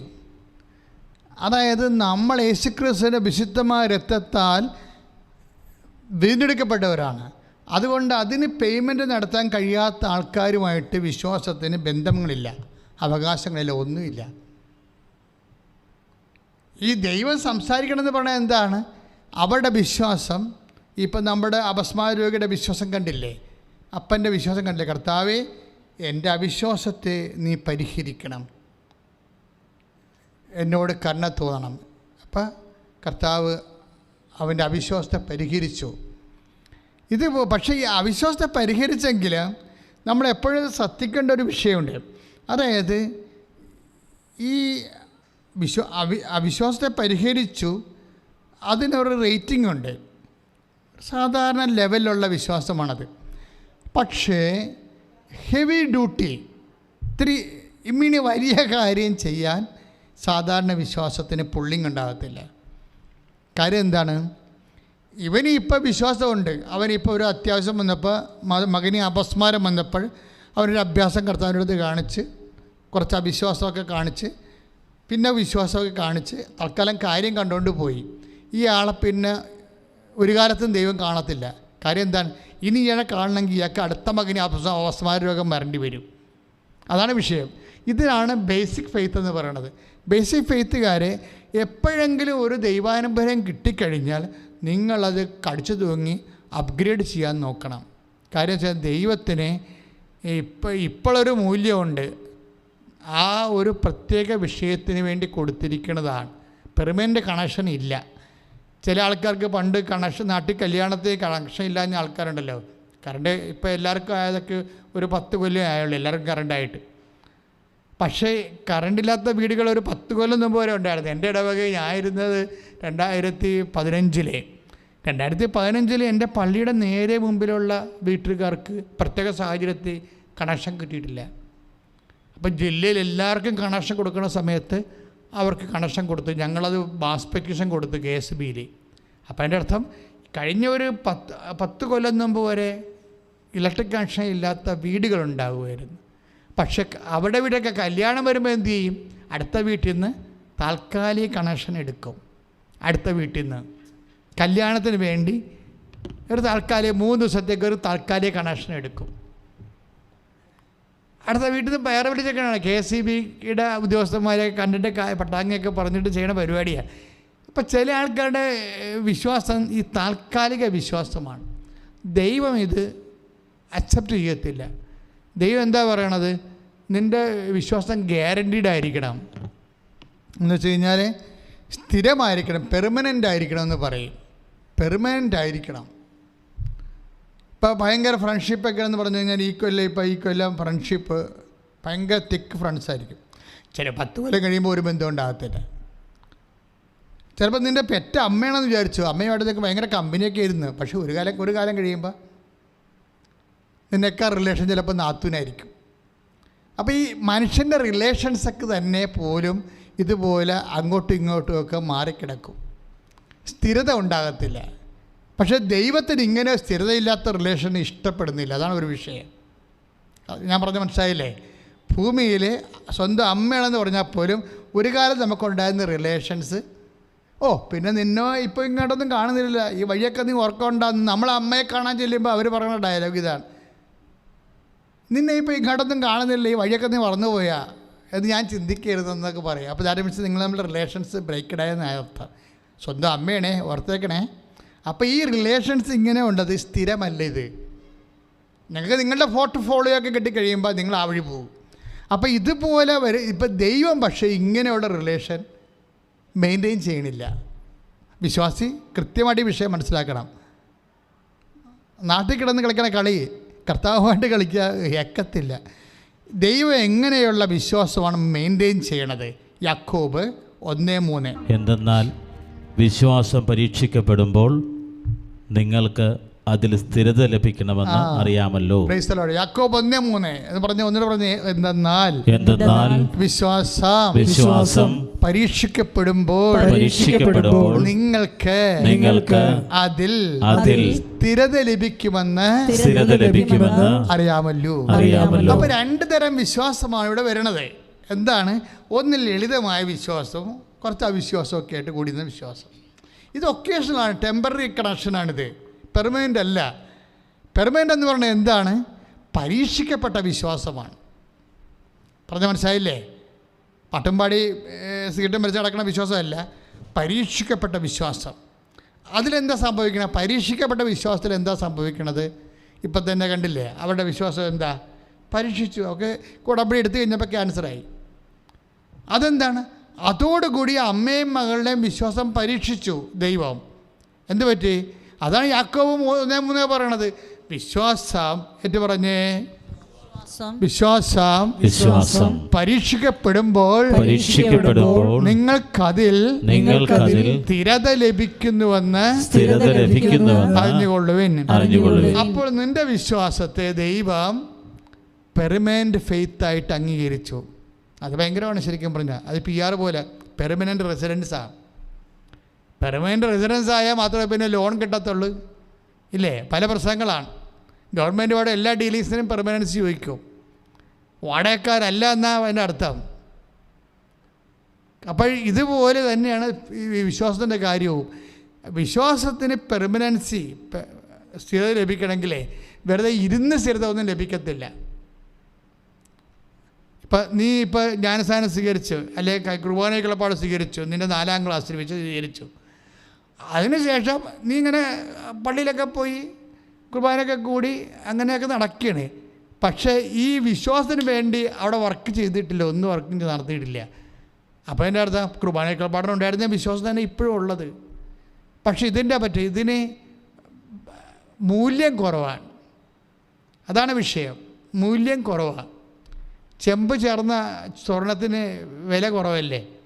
ഇപ്പോൾ 24 ക്യാരറ്റ് എന്ന് പറയുമ്പോൾ തങ്കമാണത്. എന്നാലും ഒരു 18 ക്യാരറ്റൊക്കെ വേണം സ്വർണമെന്ന് പറയണമെങ്കിൽ. 17 ചെമ്പൊക്കെ കൂടുന്നതനുസരിച്ച് 17, 16 ഒക്കെ ആവും, താഴേക്ക് പോകും. പിന്നെ ചെമ്പ് കൂടുന്നതനുസരിച്ചുകൊണ്ട് ക്യാരറ്റ് മൂല്യം കുറയും, ചിലപ്പോൾ ഒരു എടുക്കത്തുമില്ല.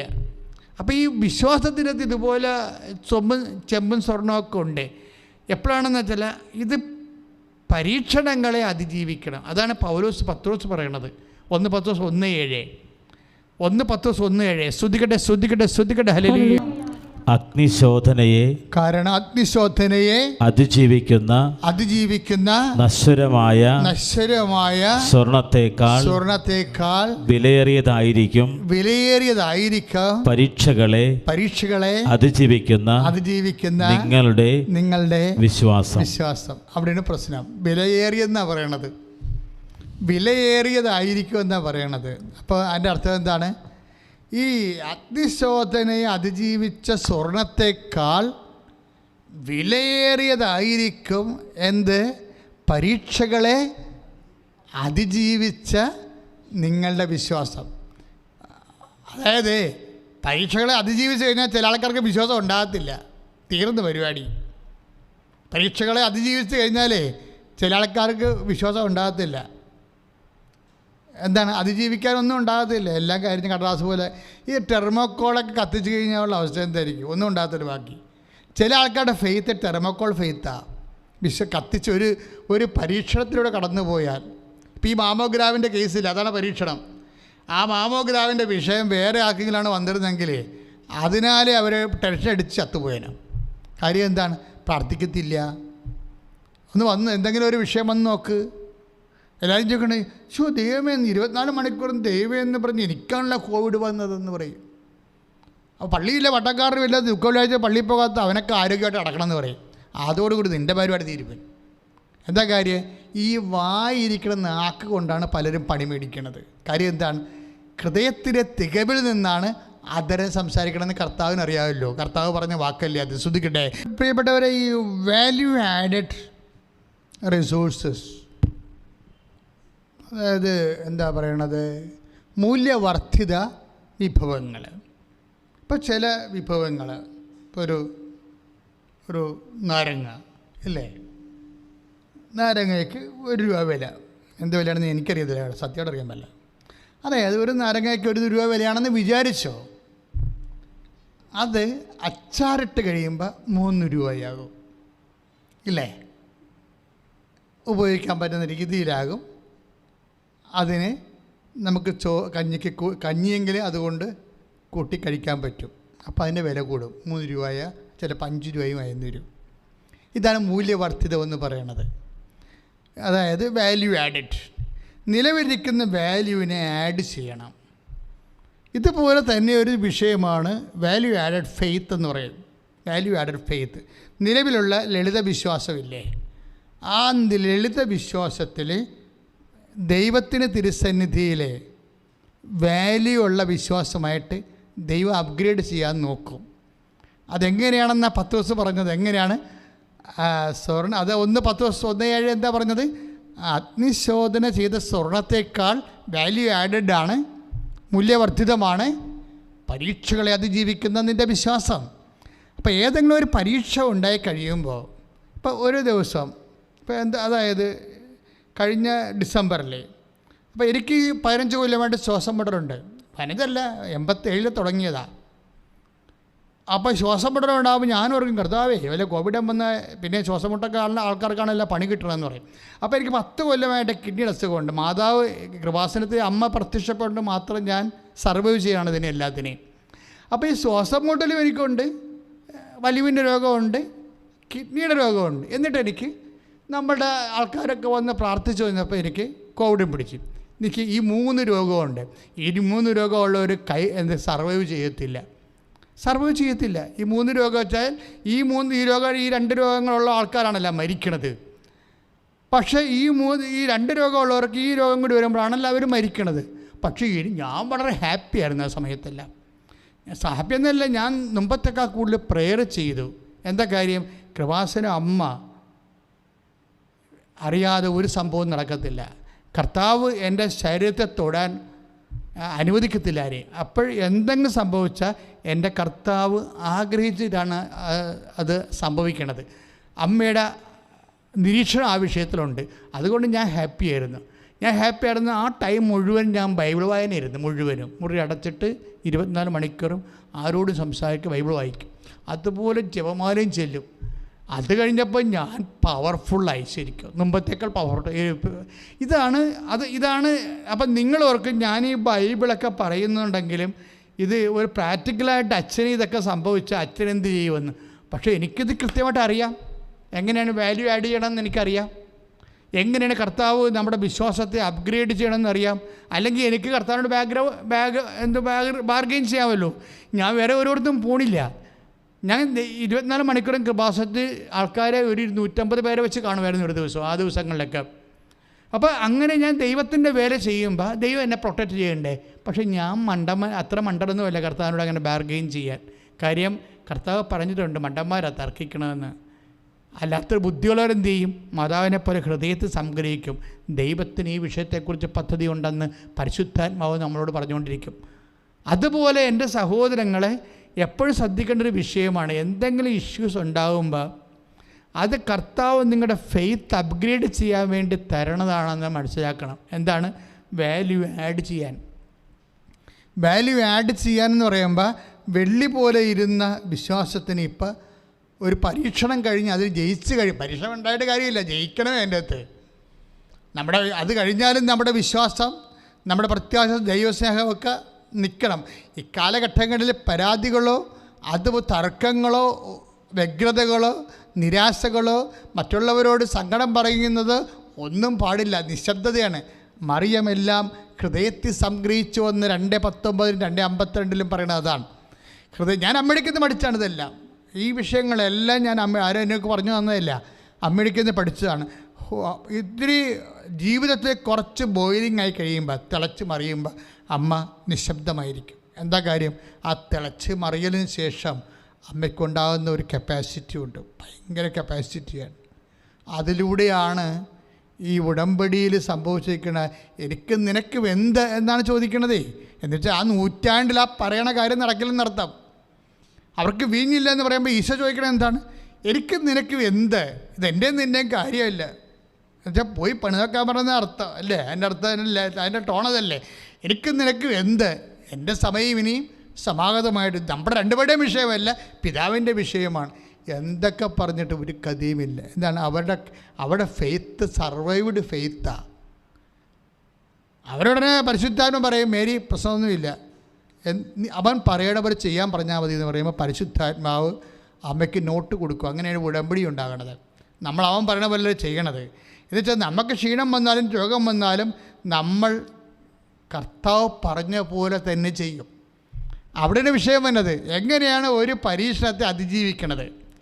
എങ്ങനെയാണ് നമ്മുടെ നിലവിലുള്ള ഫെയ്ത്തിനെ നിലവാരമുള്ള ഫെയ്ത്താക്കി മാറ്റണത്, വിശ്വാസമാക്കി?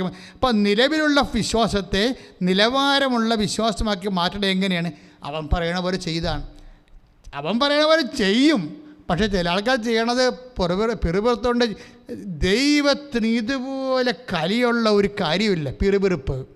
ബുദ്ധിബോധമില്ലാത്ത പെരിച്ചാഴി ആയിട്ടുള്ള വിശ്വാസികൾ ഇങ്ങനെ പിറുപിറുത്തോണ്ട് നടക്കും, ഓരോ കാര്യവും പറഞ്ഞ്. അല്ലാത്തൊരു ബുദ്ധിബോധമുള്ളവർ, വിവേകമുള്ളവർ നിശബ്ദത പാലിക്കും. എന്താ കാര്യം? വിനാശത്തിൻ്റെ കൊടുങ്കാറ്റ് കടന്നു പോകുകയുള്ളൂ, ഞാൻ അങ്ങയുടെ ചിറകിൻ്റെ കീഴിൽ അഭയം പ്രാപിക്കുമെന്ന്.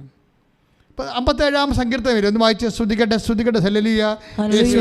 സങ്കീർത്തനം 27 തിരുവചനം 1 അവസാനത്തിലാണേ ഏറ്റു പറഞ്ഞ വിനാശത്തിൻ്റെ കൊടുങ്കാറ്റ് കടന്നു പോകുവോളോ ഞാൻ അങ്ങയുടെ ചിറകിന്റെ കീഴിൽ ശരണം പ്രാപിക്കുന്നു. അതായത് വിനാശത്തിന്റെ കാലം ഉണ്ടാകുമെന്നതിൻ്റെ അർത്ഥം. അപ്പോൾ എന്താ ചെയ്യണത്? കർത്താവിൻ്റെ ചിറകിൻ്റെ കീഴിലെ അഭയം പ്രാപിക്കും. എപ്പോഴാണ് വിനാശത്തിൻ്റെ കൊടുങ്കാറ്റ് കടന്നു പോകണത്? പോയി കഴിയുമ്പോൾ ഞാൻ കർത്താവിൻ്റെ ചിറകിൻ്റെ കീഴിൽ നിന്ന് പുറത്തേക്ക് വരും. എന്നുവെച്ചാൽ ഞാൻ പ്രാർത്ഥനയിലും അനുധ്യാനത്തിലും വിശുദ്ധിയിലും വിശ്വാസ പ്രഖ്യാപനത്തിലും ഞാൻ കർത്താവിൻ്റെ ചിറകിൻ്റെ കീഴിലായിരിക്കുമെന്നാണ്. അല്ലാതെ നമ്മൾ മഴയത്തോ അല്ല വീട്ടിലും കയറി വെച്ചും ഇടക്കിടക്ക് മഴ കുറഞ്ഞാന്നും പറഞ്ഞ് കൈയും കാലിട്ട് അടിക്കത്തില്ലേ? അതുപോലെ വിനാശം നടക്കുന്ന സമയത്ത് ഇടക്കിടക്ക് കൈയും കാലിട്ട് നോക്കും. മഴ കുറഞ്ഞാ, പ്രശ്നം തീർന്ന എന്ന് പറഞ്ഞ് അത് ദൈവത്തിനെക്കുറിച്ച് കർത്താവിൻ്റെ ചിറകിൻ്റെ കീഴിൽ ശരണം പ്രാപിക്കണം നമ്മൾ ചെയ്യണത്. അല്ല ഇവിടെ നിന്ന് വല്ലപാടിൽ രക്ഷപ്പെടാൻ വേണ്ടി നോക്കുന്ന വ്യഗ്രത ക്രിസ്ത്യാനിയല്ല. വ്യഗ്രത വരുമ്പോൾ എന്താ പ്രശ്നം? സുഖലോലുപത, ജീവിത വ്യഗ്രത എന്നിവയാൽ നിങ്ങളുടെ ഹൃദയം അന്ധമാകും. 21:34 ലൂക്കാ സുവിശേഷം. സ്തുതിക്കട്ടെ ഹല്ലേലൂയ. സുഖലോലുപത, മദ്യാസക്തി, ജീവിത വ്യഗ്രത എന്നിവയാൽ നിങ്ങളുടെ മനസ്സ് ദുർബലമാവുകയും ആ ദിവസം ഒരു കെണി പോലെ പെട്ടെന്ന് നിങ്ങളുടെ മേൽ വന്നു വീഴുകയും ചെയ്യാതിരിക്കാൻ ശ്രദ്ധിക്കുവിൻ. അതായത് ഈ വ്യഗ്രത, സുഖലോലുപത, പിന്നെന്താ മദ്യാസക്തി തന്നെയാകണമെന്നില്ല. മൊബൈലിൽ ആസക്തി ആയാലും മതി. മദ്യം പിന്നെ എടുത്ത് പറഞ്ഞതാണ്. പക്ഷേ മനുഷ്യന് എന്തെല്ലാം തരം ആസക്തിയാണ് ഉള്ളത്. ചിലർക്ക് വസ്ത്രത്തിൻ്റെ ആസക്തി ഉണ്ടാവും ഇല്ലേ? ആകെപ്പാട് 2-3 പേര് ഡ്രസ്സ് മതി. അത് തന്നെ ഇട്ടുകൊണ്ട് എപ്പോഴും പള്ളിയിൽ പോകണം എങ്ങനെ വിചാരിച്ചുകൊണ്ട് ഞാൻ ഡ്രസ്സ് വാങ്ങിച്ച് തന്നിട്ടേ ഞാൻ പള്ളിയിൽ പോകത്തുള്ളൂ എന്ന് പറഞ്ഞ് ദൈവമായിട്ട് യുദ്ധം വെച്ച് വീട്ടുകാരോട് യുദ്ധം ചെയ്യുന്ന കന്നുകാലി ക്രിസ്ത്യാനിയില്ലേ, അത് ഈ വ്യഗ്രതയുടെ ഭാഗമാണ്, ആസക്തിയുടെ ഭാഗമാണ്. നമ്മളെപ്പം ശ്രദ്ധിക്കണം, നിങ്ങളെന്ത് ചെയ്താലും അതിന് വചനം ഉണ്ടാവും. നിങ്ങൾക്ക് വചനം അറിയാൻ പാടില്ലാത്ത ഒന്നും ബാധകമല്ല. നിങ്ങൾ എന്ത് ചെയ്താലും അതിന് വചനം ഉണ്ടാവും. നിങ്ങൾക്ക് ആ വചനം അറിയാൻ പാടില്ലെന്ന് പറഞ്ഞുകൊണ്ട് നിങ്ങൾ കുറ്റകരമായിട്ടല്ലേ. ബാബു മല കയറിയില്ലേ, ഇമ്പാച്ചിമല അല്ലേ, മല കയറി എന്താ, അവന് ഞാൻ ആ നിയമത്തെക്കുറിച്ച് അറിയത്തില്ല. നിയമത്തെക്കുറിച്ച് അറിയത്തില്ല എന്നൊരു കാര്യമില്ല. ഇപ്പം വനം വകുപ്പ് കേസെടുക്കാൻ പറഞ്ഞിട്ടുണ്ട്. അപ്പോൾ നിയമത്തെക്കുറിച്ച് അറിഞ്ഞില്ലെങ്കിൽ തെറ്റ് ശിക്ഷിക്കപ്പെടും. ഇപ്പം നിങ്ങൾക്ക് വചനത്തെക്കുറിച്ച് അറിയാൻ പാടില്ലെന്ന് പറഞ്ഞൊരു കാര്യമില്ല. വലിയ വചനം മലയാളത്തിൽ തന്നിട്ടുണ്ട്, മര്യാദക്കെടുത്ത് വായിച്ച് നോക്കണം, അല്ലെങ്കിൽ ഞങ്ങളെപ്പോലും ആൾക്കാർ പറയുമ്പോൾ കേൾക്കണം. അപ്പോൾ എനിക്ക് വചനം അറിയാൻ പാടില്ല, എന്നാരും പഠിപ്പിച്ചില്ലെന്ന് പറഞ്ഞില്ല, മുഴുവനും വചനം മാത്രമേ ഉള്ളൂ. അപ്പോൾ എനിക്ക് അതിന് അറിയാൻ പാടില്ലെന്ന് പറയുന്നത് എക്സ്ക്യൂസ് അല്ല. കാരണം നീ എന്ത് ചെയ്താലും അതിൻ്റെ അകത്തൊരു വചനം ഉണ്ടാവും. ആ വചനത്തിനെതിരായിരിക്കും നീ ചെയ്ത് കൂട്ടുന്ന കാര്യങ്ങൾ. പ്രാർത്ഥിക്കുക. കർത്താവായ ദൈവമേ, കർത്താവായ ദൈവമേ, അങ്ങയുടെ വചനം അനുസരിച്ച് ജീവിക്കുവാൻ ഞങ്ങൾക്ക് വെളിച്ചവും വചനത്തിലെ ആധികാരികമായ ജ്ഞാനവും നൽകണമേ. പ്രിയമുള്ളവരെ, ക്ലേശത്തിൻ്റെ ഒരു അംശമാണ് നമ്മുടെ വിശ്വാസത്തിന് വാല്യൂ വർദ്ധിപ്പിക്കുന്നത്. അതാണ് ഇപ്പോൾ നമ്മൾ ധ്യാനിച്ചുകൊണ്ടിരിക്കുന്ന വിഷയം. ക്ലേശത്തിൻ്റെ ഒരു അംശം. ക്ലേശം ഉണ്ടാകുന്ന സമയത്ത് വിശ്വാസത്തിൻ്റെ അടിസ്ഥാനത്തിൽ അതിനെ അതിജീവിക്കാൻ കഴിയണം. അതിജീവനമെന്നാണ് പറഞ്ഞിരിക്കുന്നത്. അതായത് അഗ്നിശോധനയെ അതിജീവിച്ച നശ്വരമായ സ്വർണത്തേക്കാൾ വിലയേറിയതായിരിക്കും പരീക്ഷകളെ അതിജീവിക്കുന്ന നിങ്ങളുടെ വിശ്വാസം. അപ്പം പരീക്ഷകളെ അതിജീവിക്കണം. അതിജീവിച്ചു കഴിഞ്ഞാൽ ബാക്കി ആ വിശ്വാസം നിലനിൽക്കണം. വിശ്വാസം പോകരുത്. ചില ആൾക്കാർക്ക് ജോലി കിട്ടിയില്ലെങ്കിൽ ഉടനെ വിശ്വാസം കുറയും. ഇപ്പം കല്യാണം നടക്കാത്ത ആളിനെ കല്യാണം പെട്ടെന്ന് ഒത്ത് മനസ്സമ്മതം വരെ ഫിക്സ് ചെയ്ത്, മനസ്സമ്മതത്തിൻ്റെ തലേ ദിവസം വിളിച്ച് പറയണേ ഞങ്ങൾക്ക് ഇത്ര നീട്ടി വെച്ചാൽ കൊള്ളാവുന്നുണ്ടെന്ന് പറയും. അപ്പോൾ അവർ കാര്യം ചോദിക്കും ഫോണിൽ, എന്ത് പറ്റി, അത് കുഴപ്പമുണ്ടോ? ഇല്ല. ചില ആൾക്കാർക്കൊക്കെ അത് അത്ര ബോധ്യപ്പെടുത്തി വരണം. അവർ പറയും ഞങ്ങൾക്ക് വന്ന് കാണണമെന്നൊക്കെയാണ് പറഞ്ഞിരിക്കുന്നത്. അവർ പണ്ട് വരെയൊക്കെ പാര വെക്കുന്ന ആൾക്കാരാണെന്ന് പറഞ്ഞ് ഇവരോട് പറഞ്ഞ് ആശ്വസിപ്പിക്കുമെങ്കിൽ ഇവരുടെ മനസ്സിലിരിപ്പോൾ അത് തന്നെയാണ്. ദാറ്റ് മീൻസ് ഈ സാധനം മാറ്റണമെന്ന് അർത്ഥം. അപ്പോൾ അവർക്ക് ഇപ്പോൾ വീട്ടുകാർക്ക് മനസ്സിലാവും, ഇവരൊഴിയണമെന്ന് മനസ്സിലാവും. അപ്പോൾ ഉടനെ നെഞ്ചത്തിലിടിക്കും. എന്നിട്ട് പിന്നെ എന്ത് ചെയ്യും, അന്നത്തെ കുടുംബ പ്രാർത്ഥന ഉണ്ടാകത്തില്ല. എല്ലാം തലക്കൈയും കൊടുത്ത് ഭക്ഷണം കഴിക്കാതിരിക്കും. അപ്പോൾ അതിജീവിച്ചില്ല സാധനം. പിടിയിട്ടില്ലേ? ഇതാണ് സാധനം. അതിജീവിച്ചില്ല. ഒരു ചെറിയ ഒരു മനസ്സമ്മതം മിസ്സായ ഒരു വിഷയം ഉണ്ടായാൽ മതി. കർത്താവ് എന്താ തിരിഞ്ഞു നോക്കാത്തതെന്ന് ചോദിച്ചു കഴിഞ്ഞാൽ നമ്മളെ എല്ലാത്തിനും കർത്താവിനെ അറിയാമല്ലോ. അതാണ് ഈ പ്രശ്നം.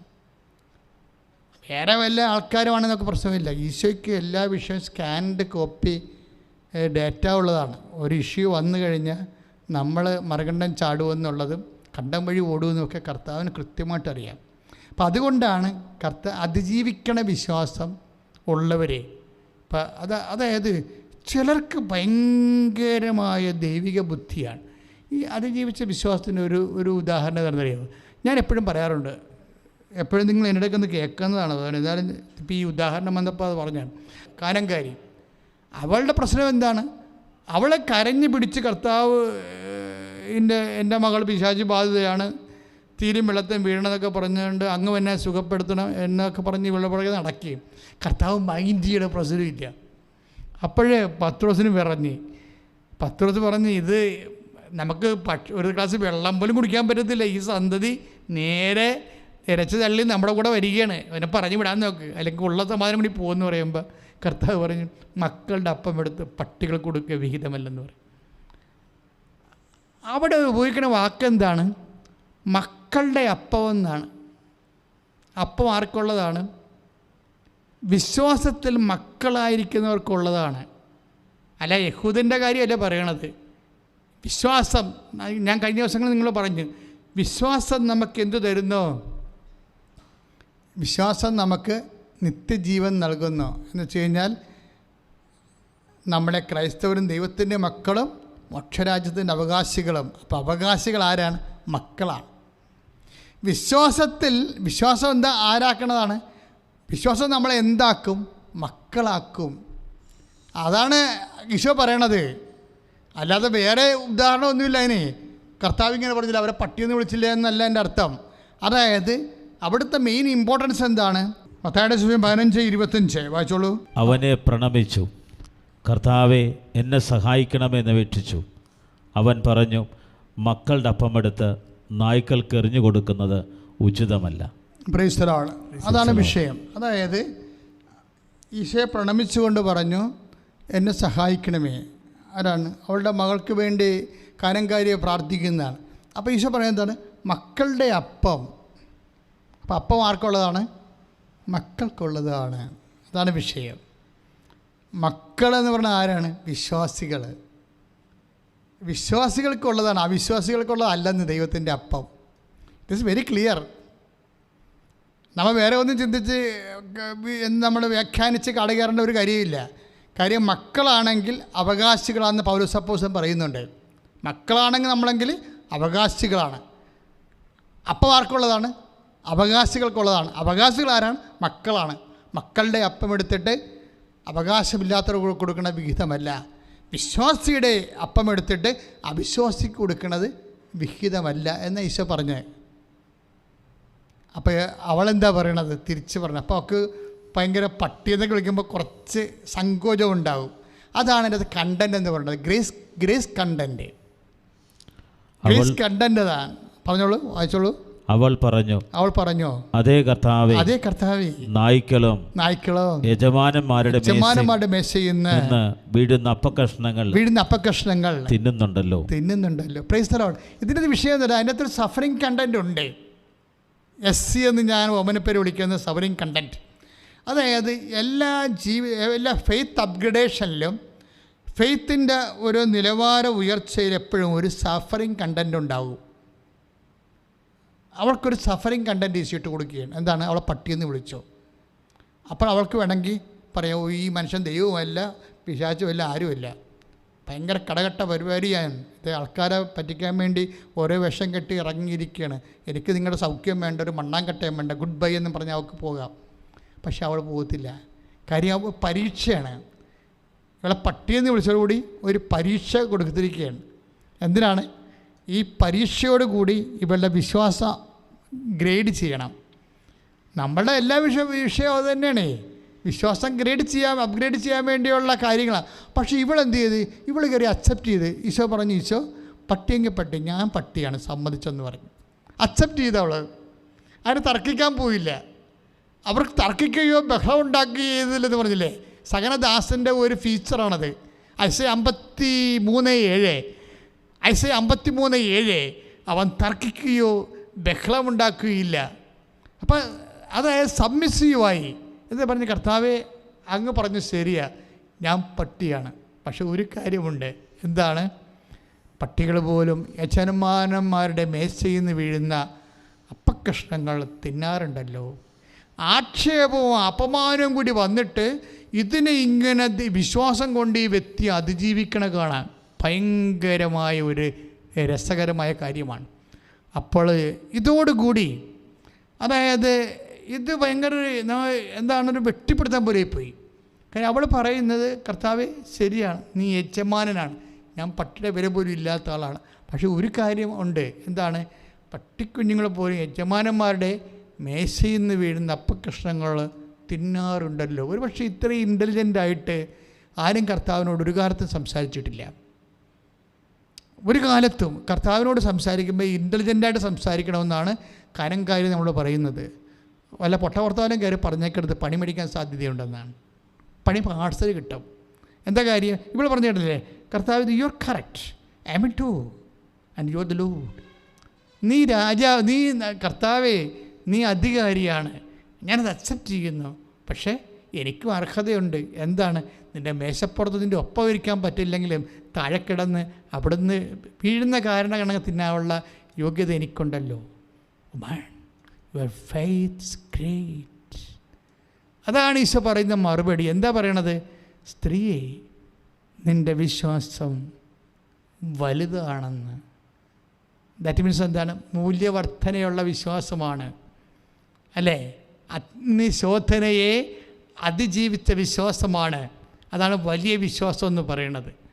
അഗ്നിശോധനയെ 1 അനുസരിച്ചുകൊണ്ട് കാനൻകാരുടെ വിശ്വാസം അഗ്നിശോധനയെ, ആക്ഷേപങ്ങളെ, അപമാനങ്ങളെ അതിജീവിച്ച വിശ്വാസമാണ്.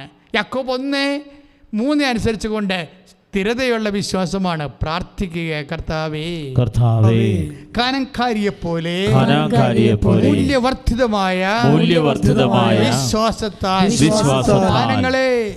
അപമാനങ്ങളെ, ലൈമകളെ, ആക്ഷേപങ്ങളെ ദൈവത്തിലുള്ള ശരണം കൊണ്ട് അതിജീവിച്ച വ്യഗ്രതയില്ലാത്ത, പിറുപിറുക്കാത്ത വിശ്വാസത്താൽ മൂല്യവർദ്ധിതമായ വിശ്വാസത്താൽ യാക്കോബ് 1:3 അനുസരിച്ചുകൊണ്ട് സ്ഥിരതയുള്ള വിശ്വാസത്താൽ 1 പത്രോസ് 1:7 അനുസരിച്ചുകൊണ്ട് അഗ്നിശോധനയെ അതിജീവിക്കുന്ന വിശ്വാസത്താൽ ഇപ്പോഴേ അഭിഷേകം ചെയ്യണമേ.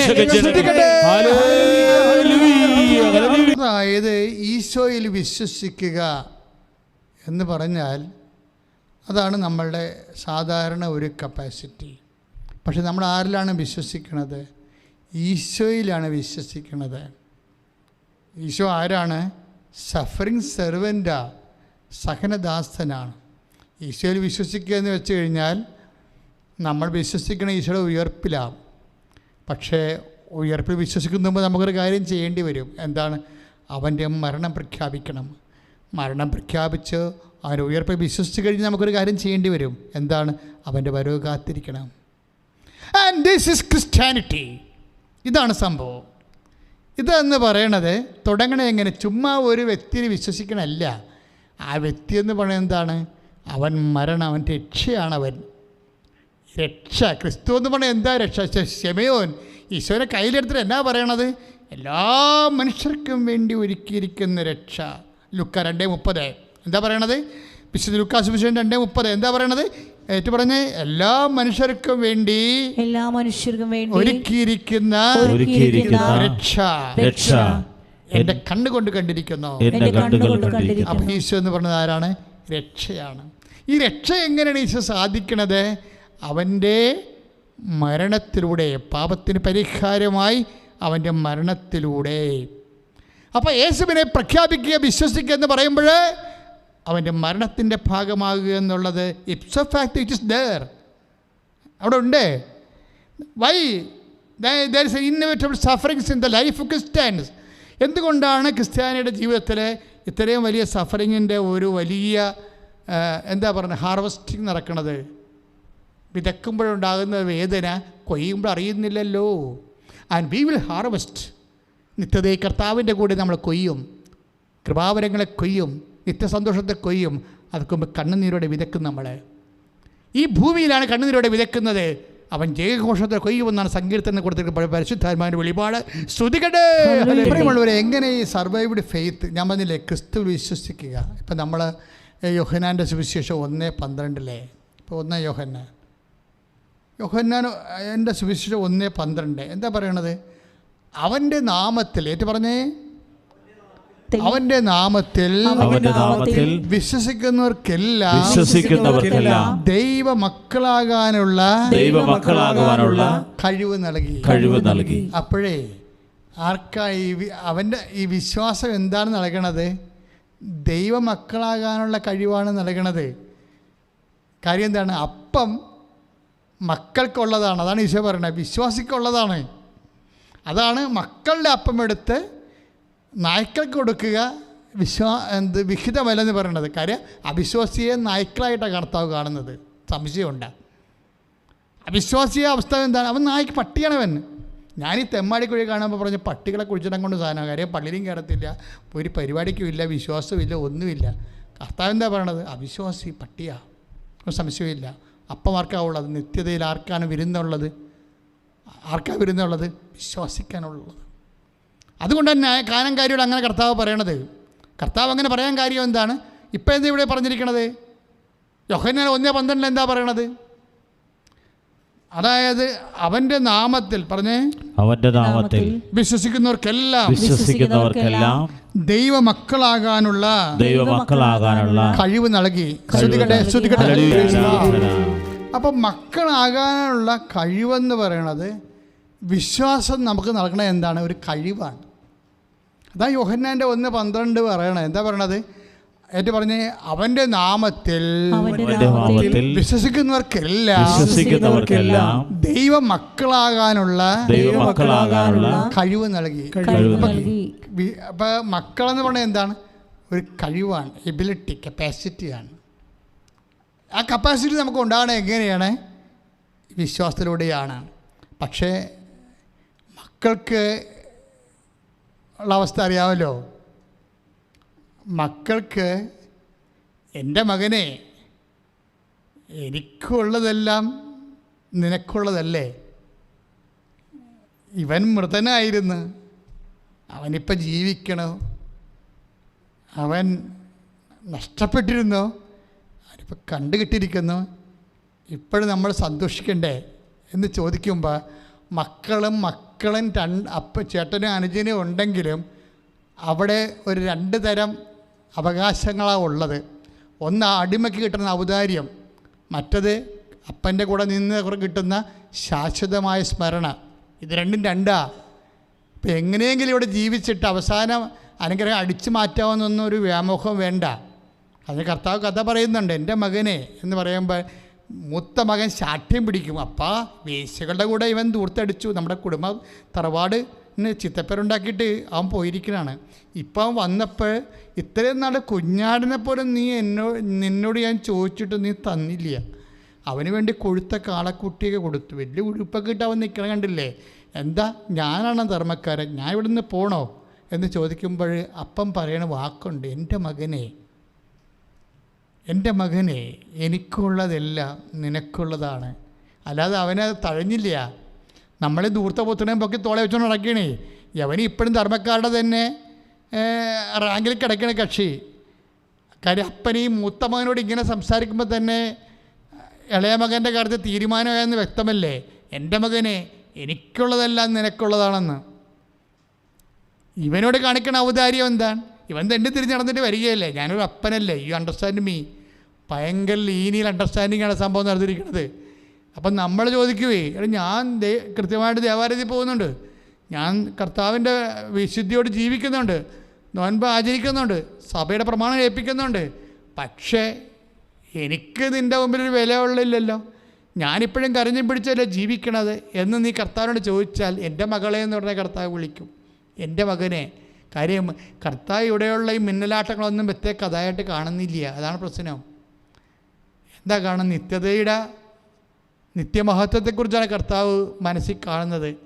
അത് പങ്കാളിത്തം കിട്ടിയവനെ ബാക്കിയുള്ളതൊന്നും വലിയ കഥയാകണ്ട. പൗലോസപ്പോസും പറയാം, ഭക്ഷിക്കാനും ഉടുക്കാനൊക്കെ ഉണ്ടെങ്കിൽ മര്യാദക്ക് ജീവിച്ചു പോകുവാനേ, ഇല്ലാത്തതൊക്കെ ആഗ്രഹിച്ചിട്ട് അതില്ലെന്നും പറഞ്ഞുകൊണ്ട് മോങ്ങിക്കൊണ്ട് നടക്കല്ലേ. ബൈബിൾ എന്ത് രസമാണെന്നറിയാവോ? കാര്യം നിനക്ക് ദൈവത്തെ വേണമെന്നുണ്ടെങ്കിൽ ബൈബിൾ പറഞ്ഞു തരും നിനക്ക് സത്യമെന്തായ വിശ്വാസം എന്താണെന്ന്. കർത്താവ് ഒരു അനീതി നമ്മളോട് ചെയ്യത്തില്ല. ശ്രുതികടെ ഹല്ലേലൂയ, പ്രൈസ് ദി ലോർഡ്. ആ മൂത്ത മകനോട് കർത്താവ് പറഞ്ഞ എന്താണ്? അവനൊരു ആട്ടിൻകുഞ്ഞിനെ പോലും ചോദിച്ചിട്ട് അപ്പം കൊടുത്തിടില്ല. എന്താ കാര്യം? ഇത് ഒരു വിശ്വാസിയുടെ 2 ലെവലാണ്. അതായത് ദൈവത്തെ അംഗീകരിക്കാത്ത, എന്നാൽ ഗതികേട് വരുമ്പോൾ ദൈവത്തിൻ്റെ അടുത്ത് പണ്ട് ഒരു സഹോദരൻ ഉണ്ടായിരുന്നു. ഞാൻ കടപ്പുറത്ത് ജോലി ശുശ്രൂഷ ചെയ്യുന്ന സമയത്ത് ഒരു വലിയ വറുതിക്കാലം ഉണ്ടായിരുന്നു. എനിക്കുള്ളത് 87 വലിയ വറുതിക്കാലമാണ്. അപ്പോൾ രൂപതയിൽ നിന്ന് കഞ്ഞി വീഴ്ത്ത് നടത്തും. വലിയ ചെമ്പിൽ, വട്ടച്ചെമ്പിൽ കഞ്ഞി വെച്ച് കൊടുക്കും. ഓരോ വാർഡിലും ഓരോ ചെമ്പ് വെച്ച് അയൽക്കൂട്ടത്തിൽ നിർത്തി സ്നേഹസമൂഹങ്ങൾ നിർത്തിയിട്ട് പയറും അത് കാര്യം അത്രയും വറുതിയായിപ്പോയി. അവർ വലിയ കാലമായിരുന്നു. അപ്പോൾ ഞാൻ കടപ്പുറത്ത് ഇതുപോലെ ഓരോ ഗ്രൂപ്പിൽ വട്ടച്ചെമ്പിൽ കഞ്ഞി വെച്ചുകൊണ്ടിരിക്കുക, ആൾക്കാരെ കൊണ്ട് ചെയ്യിച്ചുകൊണ്ടിരിക്കുന്ന സമയത്ത് ഒരു പള്ളിയും വരത്തില്ല. എപ്പോഴും പള്ളിക്കെതിരെ പറയുന്ന ഒരു അസുര വിത്ത് അവൻ കയറി അതിൻ്റെ അകത്ത് കഞ്ഞി വെന്ത് ആൾക്കാർക്ക് കൊടുക്കാനുള്ള സമയമാകുമ്പോൾ മണ്ണ് പൂത്തി എറിഞ്ഞ്. മണ്ണ് കഴിഞ്ഞാൽ അത് പിന്നെ നമുക്ക് കഴിക്കാൻ പറ്റിയില്ല ശരിക്കും. ഞാനൊന്നും വേണ്ടില്ല, ഞാൻ കർത്താവിനെ ഏൽപ്പിച്ചിട്ട് തിരിച്ചു പോകുന്നു. കാര്യം നാട്ടുകാർ തന്നെയാണ് നാട്ടുകാരുടെ ഭക്ഷണത്തെ മണ്ണിട്ട് വാരി ഇടുന്നത്. പക്ഷേ ഒരു കാലം കഴിഞ്ഞപ്പോൾ ഇവൻ്റെ മകന് ക്യാൻസറായിട്ട് എൻ്റെ അടുത്ത് കൊണ്ടുവരും മകനെ. പക്ഷെ ആ കേസ് കർത്താവ് എടുത്തില്ല, അവൻ മരിച്ചുപോയി. അപ്പം ചില ഈ ധൂർത്തപുത്രന്മാരുടെയൊക്കെ വരുന്ന പ്രശ്നം ഇതാണ്. അതായത് ഒരു സമയത്ത് ദൈവത്തിനെ മറന്നവർ ജീവിക്കും. പിന്നെ ഇതുപോലെ എന്തെങ്കിലും മക്കൾക്ക് എന്തെങ്കിലും കേസൊക്കെ ഉണ്ടാകുന്ന സമയത്ത് അവർ കർത്താവിൻ്റെ അടുത്ത് വരും. ചിലപ്പോൾ ആ സാധനം എടുക്കും, ചിലപ്പോൾ എടുക്കത്തില്ല. പക്ഷേ ഇതേ സമയത്ത് തന്നെ എന്താണ്, ഒരു കഞ്ഞിന് മണ്ണ് വാരിയിടത്തില്ല, ഉള്ളത് ദാനവും ചെയ്യും, ദൈവത്തിന് വേണ്ടി ജീവിക്കും. അവൻ്റെ മകന് ഒരു ജോലിക്ക് വേണ്ടി പ്രാർത്ഥിച്ചിട്ട് അത് കിട്ടിയിട്ടില്ല. അപ്പോൾ അവൻ തീർച്ചയായിട്ടും കർത്താവ് വരും, കർത്താവ് നിനക്ക് വേണ്ടിയാണല്ലോ ഞാൻ ജീവിച്ചത്, എൻ്റെ മകൻ്റെ ഒരു കാര്യം പറഞ്ഞപ്പോൾ നീ കണ്ണടച്ച് കളഞ്ഞല്ലോ എന്ന് നമുക്കൊരു പരിഭവം ദൈവത്തോട് തോന്നും. കാര്യം ഇത്തരം രണ്ട് മനുഷ്യരെ നമ്മൾ ഇടവകകളിൽ കാണുന്നുണ്ട്. ദൈവത്തിന് വേണ്ടാന്ന് നടക്കുന്ന ആൾക്കാർക്ക്, ദൈവത്തിനെതിരെയും സഭയ്ക്കെതിരെയും സംസാരിക്കുന്ന ആൾക്ക് ചില സമയത്ത് അച്ഛന്മാരുടെ കൂടെ സപ്പോർട്ട് കിട്ടണം നമുക്ക് കാണാം. ഇടവകയിലൊക്കെ നോക്കിക്കഴിയുമ്പോൾ അങ്ങനെ കാണും. കാര്യം അച്ഛന്മാർക്ക് വരുന്ന ആൾക്കാർക്കെല്ലാം ഈ ഓരോ ആൾക്കാരെയും പഠിക്കാൻ പറ്റത്തില്ല. അപ്പോൾ പഴയ അച്ഛന്മാരൊക്കെ കത്തിക്കുതും കൊണ്ടുവന്ന ആൾക്കാർ പുതിയ അച്ഛൻ്റെ അടുത്ത് പൂമാലയും കൊണ്ടുവരും. അപ്പോൾ ഇങ്ങനെയുള്ള അഭ്യാസങ്ങളെല്ലാം നടക്കുമ്പോഴും ഇതൊന്നും നോക്കാതെ മറന്ന് നിൽക്കണമെന്ന് വിചാരിക്കും. ദൈവമേ എന്ത് കഷ്ടമായിട്ടൊക്കെ നിൽക്കണം, എന്ത് ദൈവത്തോട് അടുപ്പമായിട്ടും പള്ളിയോട് അടുപ്പമായിട്ടും നിന്നിട്ട് ഇപ്പോൾ ഇരിക്കണ വികാരത്തെ ഞാൻ മൈൻഡ് ചെയ്യണില്ല എന്ന് വിചാരിക്കും. അച്ഛൻ വിചാരിക്കണ ഗുണ്ടകളെയൊക്കെ അച്ഛൻ പിടിച്ച് കൈയെടുത്തിരിക്കണമെന്ന്. അപ്പോൾ ഇതൊക്കെ നമുക്ക് മനസ്സിലാകാത്ത കുറേ കാര്യം നമ്മുടെ ജീവിതത്തിലുണ്ടാവും. അതാണ് മൂത്ത മകൻ പറയണത്. ഞാൻ അങ്ങയുടെയൊക്കെന്ന് വിട്ടും പിരിഞ്ഞ് നിന്നിട്ട് ഇത്രയും നാൾ അങ്ങയുടെ കൂടെ തന്നെ നിൽക്കുകയാണ്. പക്ഷേ ഞാൻ എൻ്റെ കൂട്ടുകാരെ ഉല്ലസിക്കാൻ വേണ്ടി ഒരു കുഞ്ഞാടനെ പോലും ചോദിച്ചിട്ട് നീ എനിക്ക് തന്നില്ല. പക്ഷേ അപ്പം മറുപടി പറയുമോ അതിനെ? അല്ലാതെ നീ പോടാന്നല്ല പറയണത്. അപ്പം മറുപടി പറയും, എൻ്റെ മകനെ എനിക്കുള്ളതെല്ലാം നിനക്കുള്ളതാണ്. എപ്പോഴായാലും സമയത്തിൻ്റെ പ്രശ്നം മാത്രമേ ഉള്ളൂ, നിനക്കുള്ളത് നഷ്ടപ്പെടത്തില്ല. കർത്താവ് സംസാരിക്കണ ഏറ്റവും നല്ല ഇൻ്റലിജൻറ്റ് ടോക്ക് അതാണ്. ഇവിടെ ഒരു സമയത്തിൻ്റെ വിഷയമുള്ളൂ, അതായത് നിനക്ക് നഷ്ടപ്പെടത്തില്ല. അതെന്ന് വെച്ചാൽ അതാണ് സമയത്തിൻ്റെ ഏറ്റവും വലിയ ഉപമയെന്ന് പറയണത്. എന്ന് വെച്ചാൽ മറ്റവൻ ചോദിച്ചു, അപ്പാ എൻ്റെ ഓഹരി ഇങ്ങോട്ട് തന്നേക്ക്, ഞാൻ എൻ്റെ വഴിക്ക് പോട്ടെ, എനിക്ക് നിങ്ങളുടെ വഴി, നിങ്ങൾക്ക് നിങ്ങളുടെ വഴി, എനിക്ക് എൻ്റെ വഴി എന്നും പറഞ്ഞ് ഇവൻ ബഹളം ഉണ്ടാക്കിയപ്പോൾ തന്നെ ബൈബിൾ എന്താ പറയണത്? തൽക്ഷണം അപ്പൻ വസ്തു ഭാഗിച്ചു, അവൻ്റെ ഓഹരി കൊടുത്ത്. തൽക്ഷണമാണ്, ഒട്ടും താമസിച്ചില്ലെന്ന്. അതായത് ഒട്ടും താമസമില്ല. പക്ഷേ മൂത്ത മകൻ ചോദിച്ചിട്ട് വായിട്ട് ചോദിച്ചിട്ട് പോലും കൊടുത്തില്ല. ഇപ്പം എന്നാ പറ്റിയിരിക്കണേ? അവന് ഉടനെ കിട്ടി, മൂത്ത മകന് താമസിച്ചാണ് കിട്ടണത്. അപ്പം സമയത്തിൻ്റെ പ്രശ്നം മാത്രമേ ഇവിടെ ഉള്ളൂ. ഉടനെ കിട്ടിയവൻ ആകപ്പാടെ അലാക്കിലായിപ്പോയി. അനുഗ്രഹം ഉടനെ കിട്ടിയവനേ, കിട്ടാതിരുന്നവൻ ഇപ്പോഴും അപ്പൻ്റെ കൂടെ ഉണ്ട്. ഇപ്പം അപ്പൻ എന്താ പറയണത്? എനിക്കുള്ളതെല്ലാം നിനക്കുള്ളതാണെന്ന്. ഒരിക്കലും ദൈവമായിട്ട് നിങ്ങൾ ബാർഗെയിൻ ചെയ്യരുത്, പണി കിട്ടും. കാര്യം കർത്താവ് ചിന്തിക്കാതെയും ആലോചിക്കാതെയും ഒന്നും ചെയ്യത്തില്ല. കാര്യം ദൈവത്തിനെ സംബന്ധിച്ചിടത്തോളം ഇവിടുത്തെ 70 കൊല്ലത്തെ ജീവിതം അത്ര വലിയ വിഷയമല്ല. അതാണ് പ്രശ്നം. നിത്യത വരെയുള്ള ജീവിതത്തെക്കുറിച്ച് കണക്കാക്കിയിട്ട് ഈ നിത്യത നമുക്ക് കിട്ടുന്നില്ല എങ്കിലും ഇവിടെ നമ്മൾ അടിച്ചുപൊളിച്ച് ജീവിച്ചെന്ന് പറഞ്ഞിട്ടും എത്രയോ പേര് ഇവിടെ അടിച്ചുപൊളിച്ച് ജീവിച്ചു, വല്ല കഥയുണ്ടാകും. ഇവിടെ അഭ്യാസം കാണിച്ചിട്ടുള്ള ആരെങ്കിലും രക്ഷപ്പെട്ടിട്ടുണ്ടോ? അഭ്യാസം കാണിച്ചിട്ടുള്ളവർ ഒരു ടൈം കഴിയുമ്പോൾ എല്ലാം കട്ടയും പുടവും മടക്കി ആർക്കും വേണ്ടാത്ത അവസ്ഥയിൽ മാറണ കാണാം. ചിലപ്പോൾ വലിയ ആദരവോടുകൂടിയൊക്കെ ആയിരിക്കും ചിലപ്പോൾ കേരള സമൂഹം തന്നെ അവരെ കാണുകയും അവരുടെ ശവസംസ്കാരത്തെ പങ്കെടുക്കുന്നത്. പിന്നെ അത് പട്ടിയാൻ നോക്കണത് ആരും ഗവനിക്കത്തില്ല.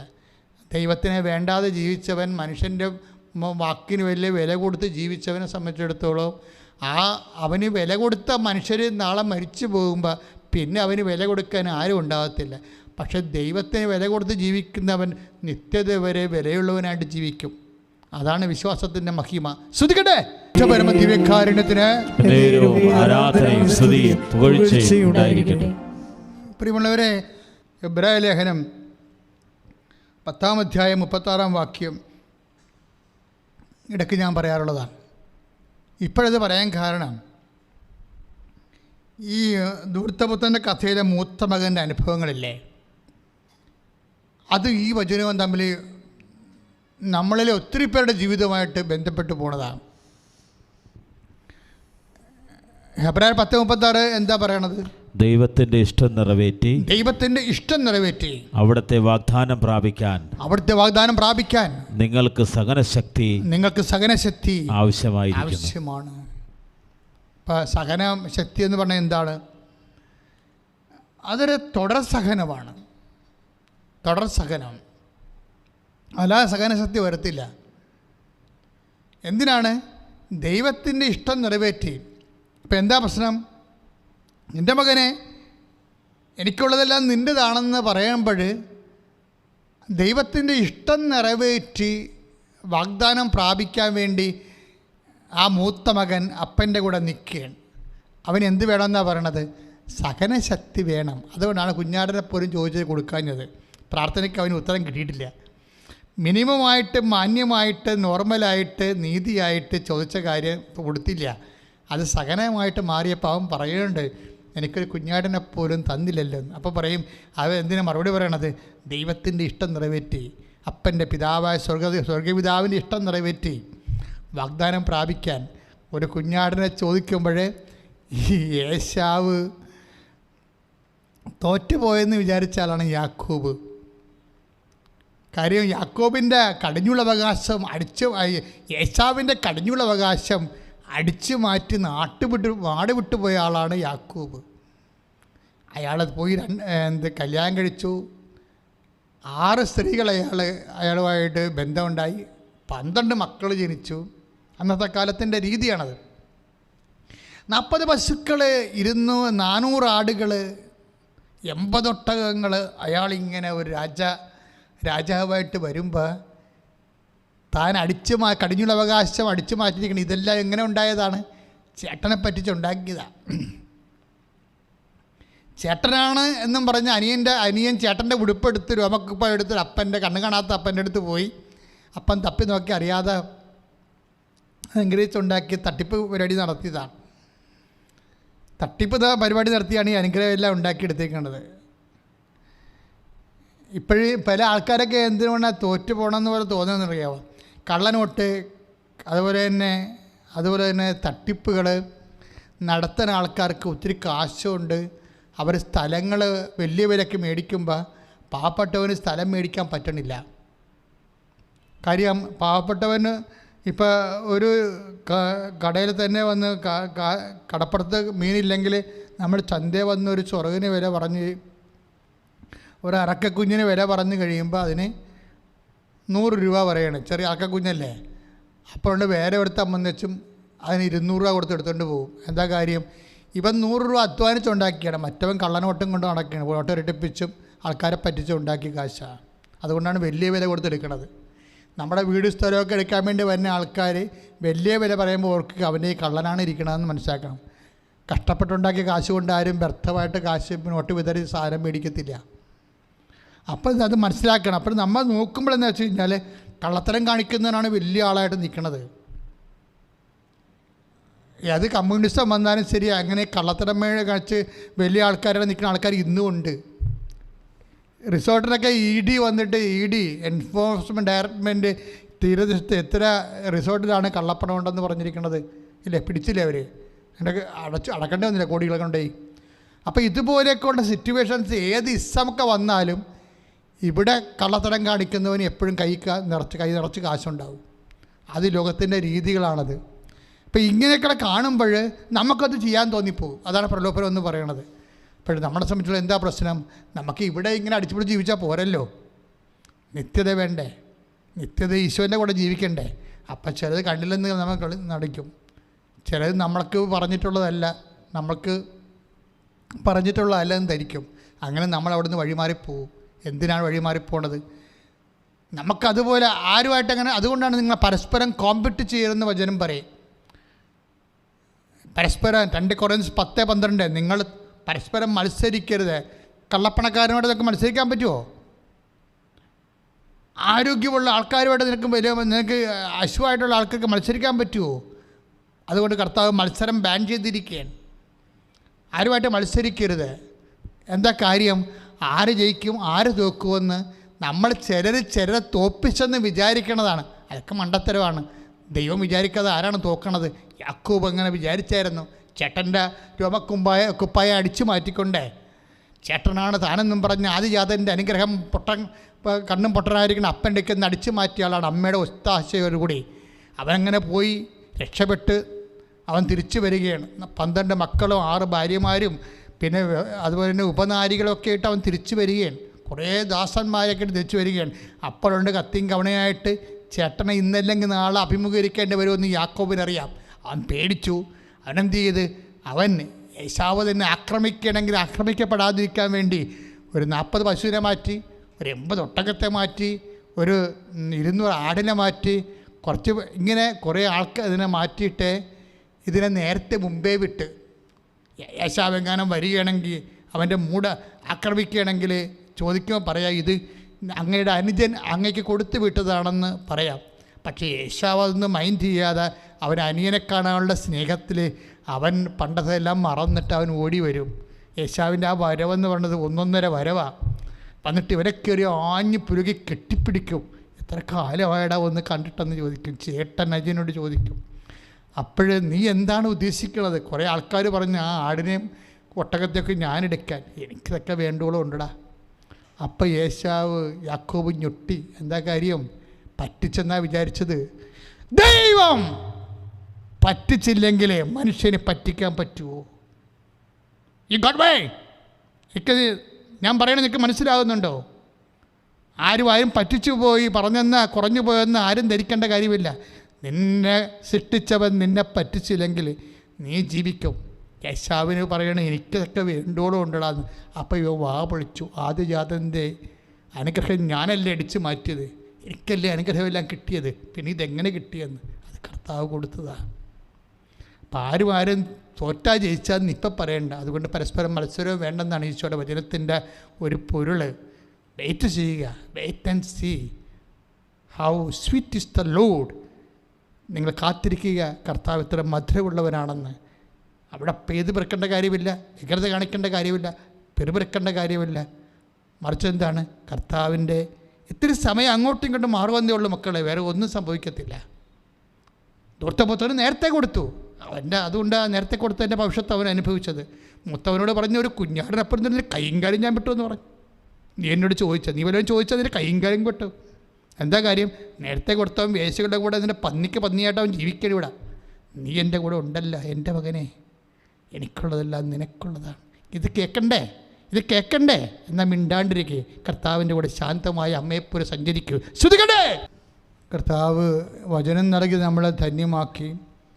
ഇതുപോലെ നിങ്ങളുടെ ജീവിത മണ്ഡലങ്ങളെ കർത്താവ് ഇപ്പോൾ സ്പർശിക്കാൻ പോവുകയാണ്. ആയിരക്കണക്കിന് മനുഷ്യർ ഈ ആരാധനയിൽ അനധി വിദൂരങ്ങളിൽ പോലും സുഖപ്പെട്ട വലിയ മരിയൻ കൃപാഭിഷേക ഉടമ്പടി ധ്യാനത്തിൻ്റെ ആരാധനയാണ്.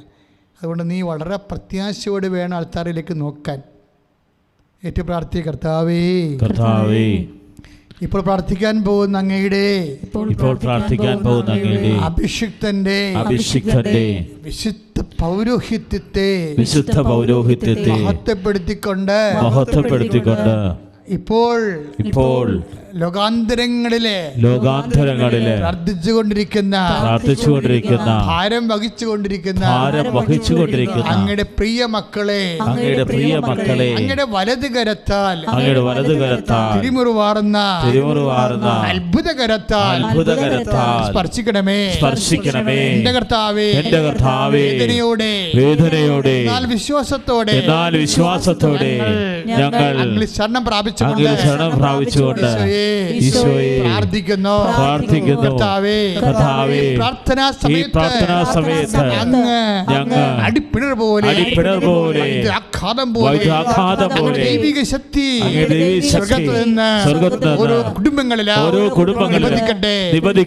രോഗികളിലെ കർത്താവിന്റെ ശക്തി ഇറങ്ങട്ടെ.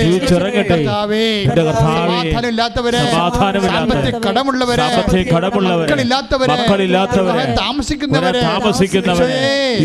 വീടില്ലാത്തവരെ, വഴിയില്ലാത്തവരെ, തോക്കുന്നവരെ, ജോലിക്ക് വേണ്ടി പരിശ്രമിക്കുന്നവരെ, പരാജയപ്പെടുന്നവരെ, ലഭിക്കാത്തവരെ, കടങ്ങളാലെ ഭാരപ്പെടുന്നവരെ, കർത്താവിന്റെ ശക്തി പരിശുദ്ധമ്മ പ്രത്യക്ഷപ്പെട്ട ആരാധനകളുടെ ശക്തിയാൽ പറഞ്ഞിട്ടുള്ള ദൈവവിശ്വാസികളുടെ ശക്തിയാൽ പ്രാർത്ഥന കേൾക്കുന്ന ഓരോ മക്കളുടെ രോഗങ്ങള്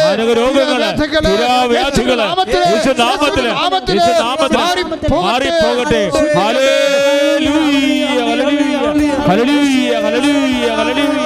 ഈശോയെ സൗഖ്യപ്പെടുന്നതിന്, മാരക രോഗങ്ങൾ സുഖപ്പെടുന്ന നന്ദി പറയുന്നു. Hallelujah, hallelujah.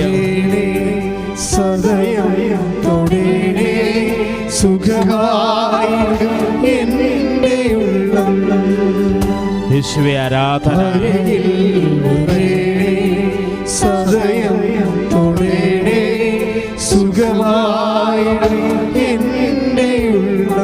പ്രാർത്ഥിക്കുക. കർത്താവേ, സാമ്പത്തിക ബാധ്യതകളാല്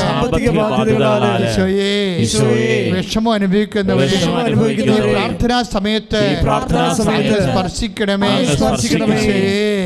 പലതരത്തിലുള്ള സാമ്പത്തിക വാങ്ങലുകളിലെ അങ്ങ് കക്ഷി ചേരണമേ. അങ്ങയുടെ സാന്നിധ്യത്താൽ സാന്ത്വനപ്പെടുത്തണമേ. മക്കള് ഞങ്ങളുടെ കണ്ണുവെട്ടത്തില്ലാത്ത മക്കള്, കണ്ണുവെട്ടത്തിലുള്ള മക്കള്, പലതരത്തിലുള്ള പൈശാചിക തിന്മയുടെ ബന്ധനങ്ങളിലും അകപ്പെട്ടിരിക്കുന്നവരെ കർത്താവിന്റെ ശക്തി ഇറങ്ങട്ടെ.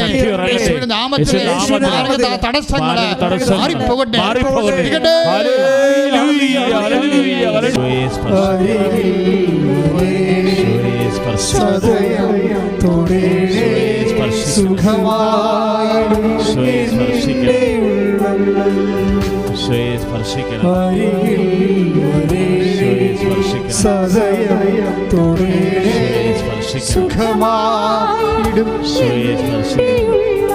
പ്രാർത്ഥികർത്താവായ ദൈവമേ, മുടി കൊഴിയുന്നവരുടെമേൽ വിശുദ്ധമായ വലതുകരം വയ്ക്കണമേ.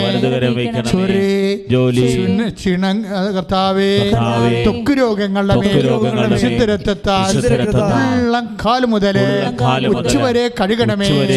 ഹൃദയ രോഗങ്ങള്, കരൾ രോഗങ്ങള്, അസ്ഥി രോഗങ്ങള്, അസ്ഥിഉരുക്കങ്ങള്, കർത്താവേ, കിഡ്നി രോഗങ്ങള്, വാതരോഗങ്ങള് കർത്താവേ സ്പർശിക്കണമേ. ശ്വാസകോശ രോഗികളെ സ്പർശിക്കണമേ. തൈറോയ്ഡ് രോഗികളെ, രോഗികളെ, ഞരമ്പുകൾക്ക് രോഗമുള്ളവരെ യേശുനാമത്തിൽ സൗഖ്യമാകട്ടെ. ശ്രദ്ധിക്കട്ടെ. അതീവ വേദനയോടെ ഇപ്പോൾ അഭിമുഖീകരിക്കുന്ന ഓരോ വിഷയങ്ങള്, ഓരോ രോഗങ്ങള്, തൊഴിലില്ലാത്ത അവസ്ഥകള്, വരുമാനമില്ലാത്ത അവസ്ഥകള്, കടകമ്പോളങ്ങള്, അടഞ്ഞുപോയ അവസ്ഥകള്, അത് തുറക്കുന്നതിന് വേണ്ടി ആസ്തിയില്ലാത്ത അവസ്ഥകള്, എന്ത് ജോലിക്ക് എവിടെ അന്വേഷിക്കുമെന്നറിയാതെ വിഷമിക്കുന്നവര്, ഇന്റർവ്യൂ തോറ്റുപോയവര്, പരീക്ഷ തോറ്റുപോയവര്, ലോൺ കിട്ടാത്തവര്, കർത്താവെ കടം തിരിച്ചടക്കാൻ പറ്റാത്തവര്, വിവാഹ തടസ്സമുള്ളവര്, യേശുവിന്റെ നാമത്തില്, യേശുവിന്റെ നാമത്തിൽ ഇപ്പോഴേ കർത്താവ് സ്പർശിക്കട്ടെ. കർത്താവ് സ്പർശിക്കട്ടെ.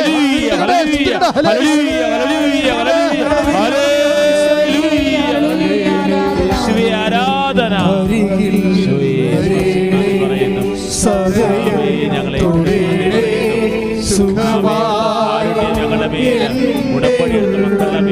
കണ്ണുകളടച്ച് കൈകൾ കുപ്പി ഒരു നിമിഷം മൗനമായി മുട്ടുകുത്തി പ്രാർത്ഥിക്കുക. കർത്താവ് നിങ്ങളെ സ്പർശിക്കുന്ന സമയമാണ്. ബോൾസിൽ, ജനനേന്ദ്രിയത്തിൻ്റെ ബോൾസിൽ വീക്കമുള്ളതും ഒന്ന് എക്സ്ട്രാക്ട് ചെയ്ത് മാറ്റിയായിട്ട് കാണപ്പെടുന്നു. അടുത്ത ബോൾസിൽ എന്ത് തകരാറുണ്ടെന്ന് പറയുന്നു. ആ വ്യക്തിയെ കർത്താവ് ഇപ്പോഴും പൂർണ്ണമായി സുഖപ്പെടുത്തിക്കൊണ്ടിരിക്കുന്നു. ബോൾസിലുള്ള പ്രശ്നങ്ങളിലുള്ള സൗഖ്യമാണ് ഇപ്പോഴും പറഞ്ഞത്. അത് ഡിസംബർ മാസത്തിൽ തുടങ്ങിയതാണെന്ന് ഈശോ പറയുന്നുണ്ട്. അതാണ് ഇപ്പോൾ പൂർണ്ണമായി സൗഖ്യപ്പെടുത്തുന്നത്. നെഞ്ചിൻ്റെ കൂമ്പിനിരുന്നുണ്ട് മുഴയും, അതുകൊണ്ട് ശ്വാസതടസ്സവും ശ്വാസം എടുക്കുമ്പോൾ വേദനയുള്ള വ്യക്തിയെ കർത്താവ് സുഖപ്പെടുത്തുന്നുണ്ട്.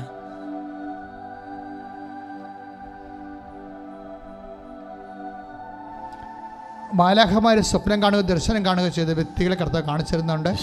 ഇതുപോലെയുള്ള അമ്മ മാതാവിന് സ്വപ്നം കണ്ടവരെ എല്ലാം 14 പേരോളം ഈ വ്യത്യസ്തങ്ങളായ ദർശന സ്വപ്നം കണ്ടവരുടെ മേൽ കർത്താവിൻ്റെ പ്രത്യേക കാരുണ്യമുണ്ട്. നിങ്ങൾ സാക്ഷികളെ കർത്താവ് ഉയർത്തുന്നു. നിങ്ങൾ ദൈവത്തിന് വേണ്ടി ജീവിക്കാമെന്ന് പ്രതിജ്ഞ ചെലുത്തുകൊണ്ട് ഇപ്പോഴേ അതിന് ആശീർവാദം സ്വീകരിക്കേണ്ടതാണ്.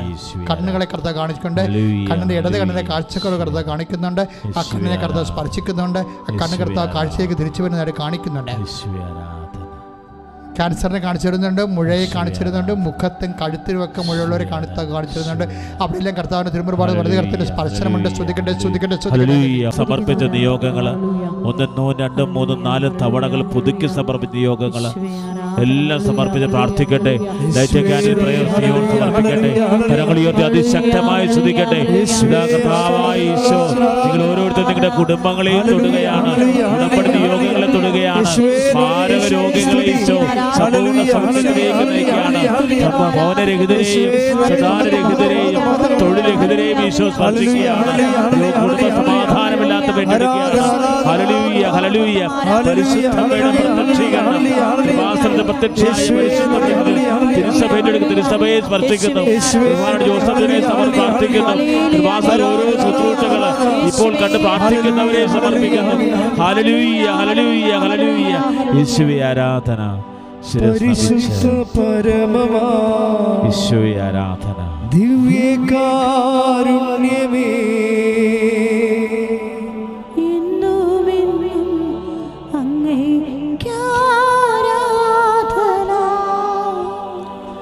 പരിശുദ്ധ പരമമാ ദിവ്യകാരുണ്യമേ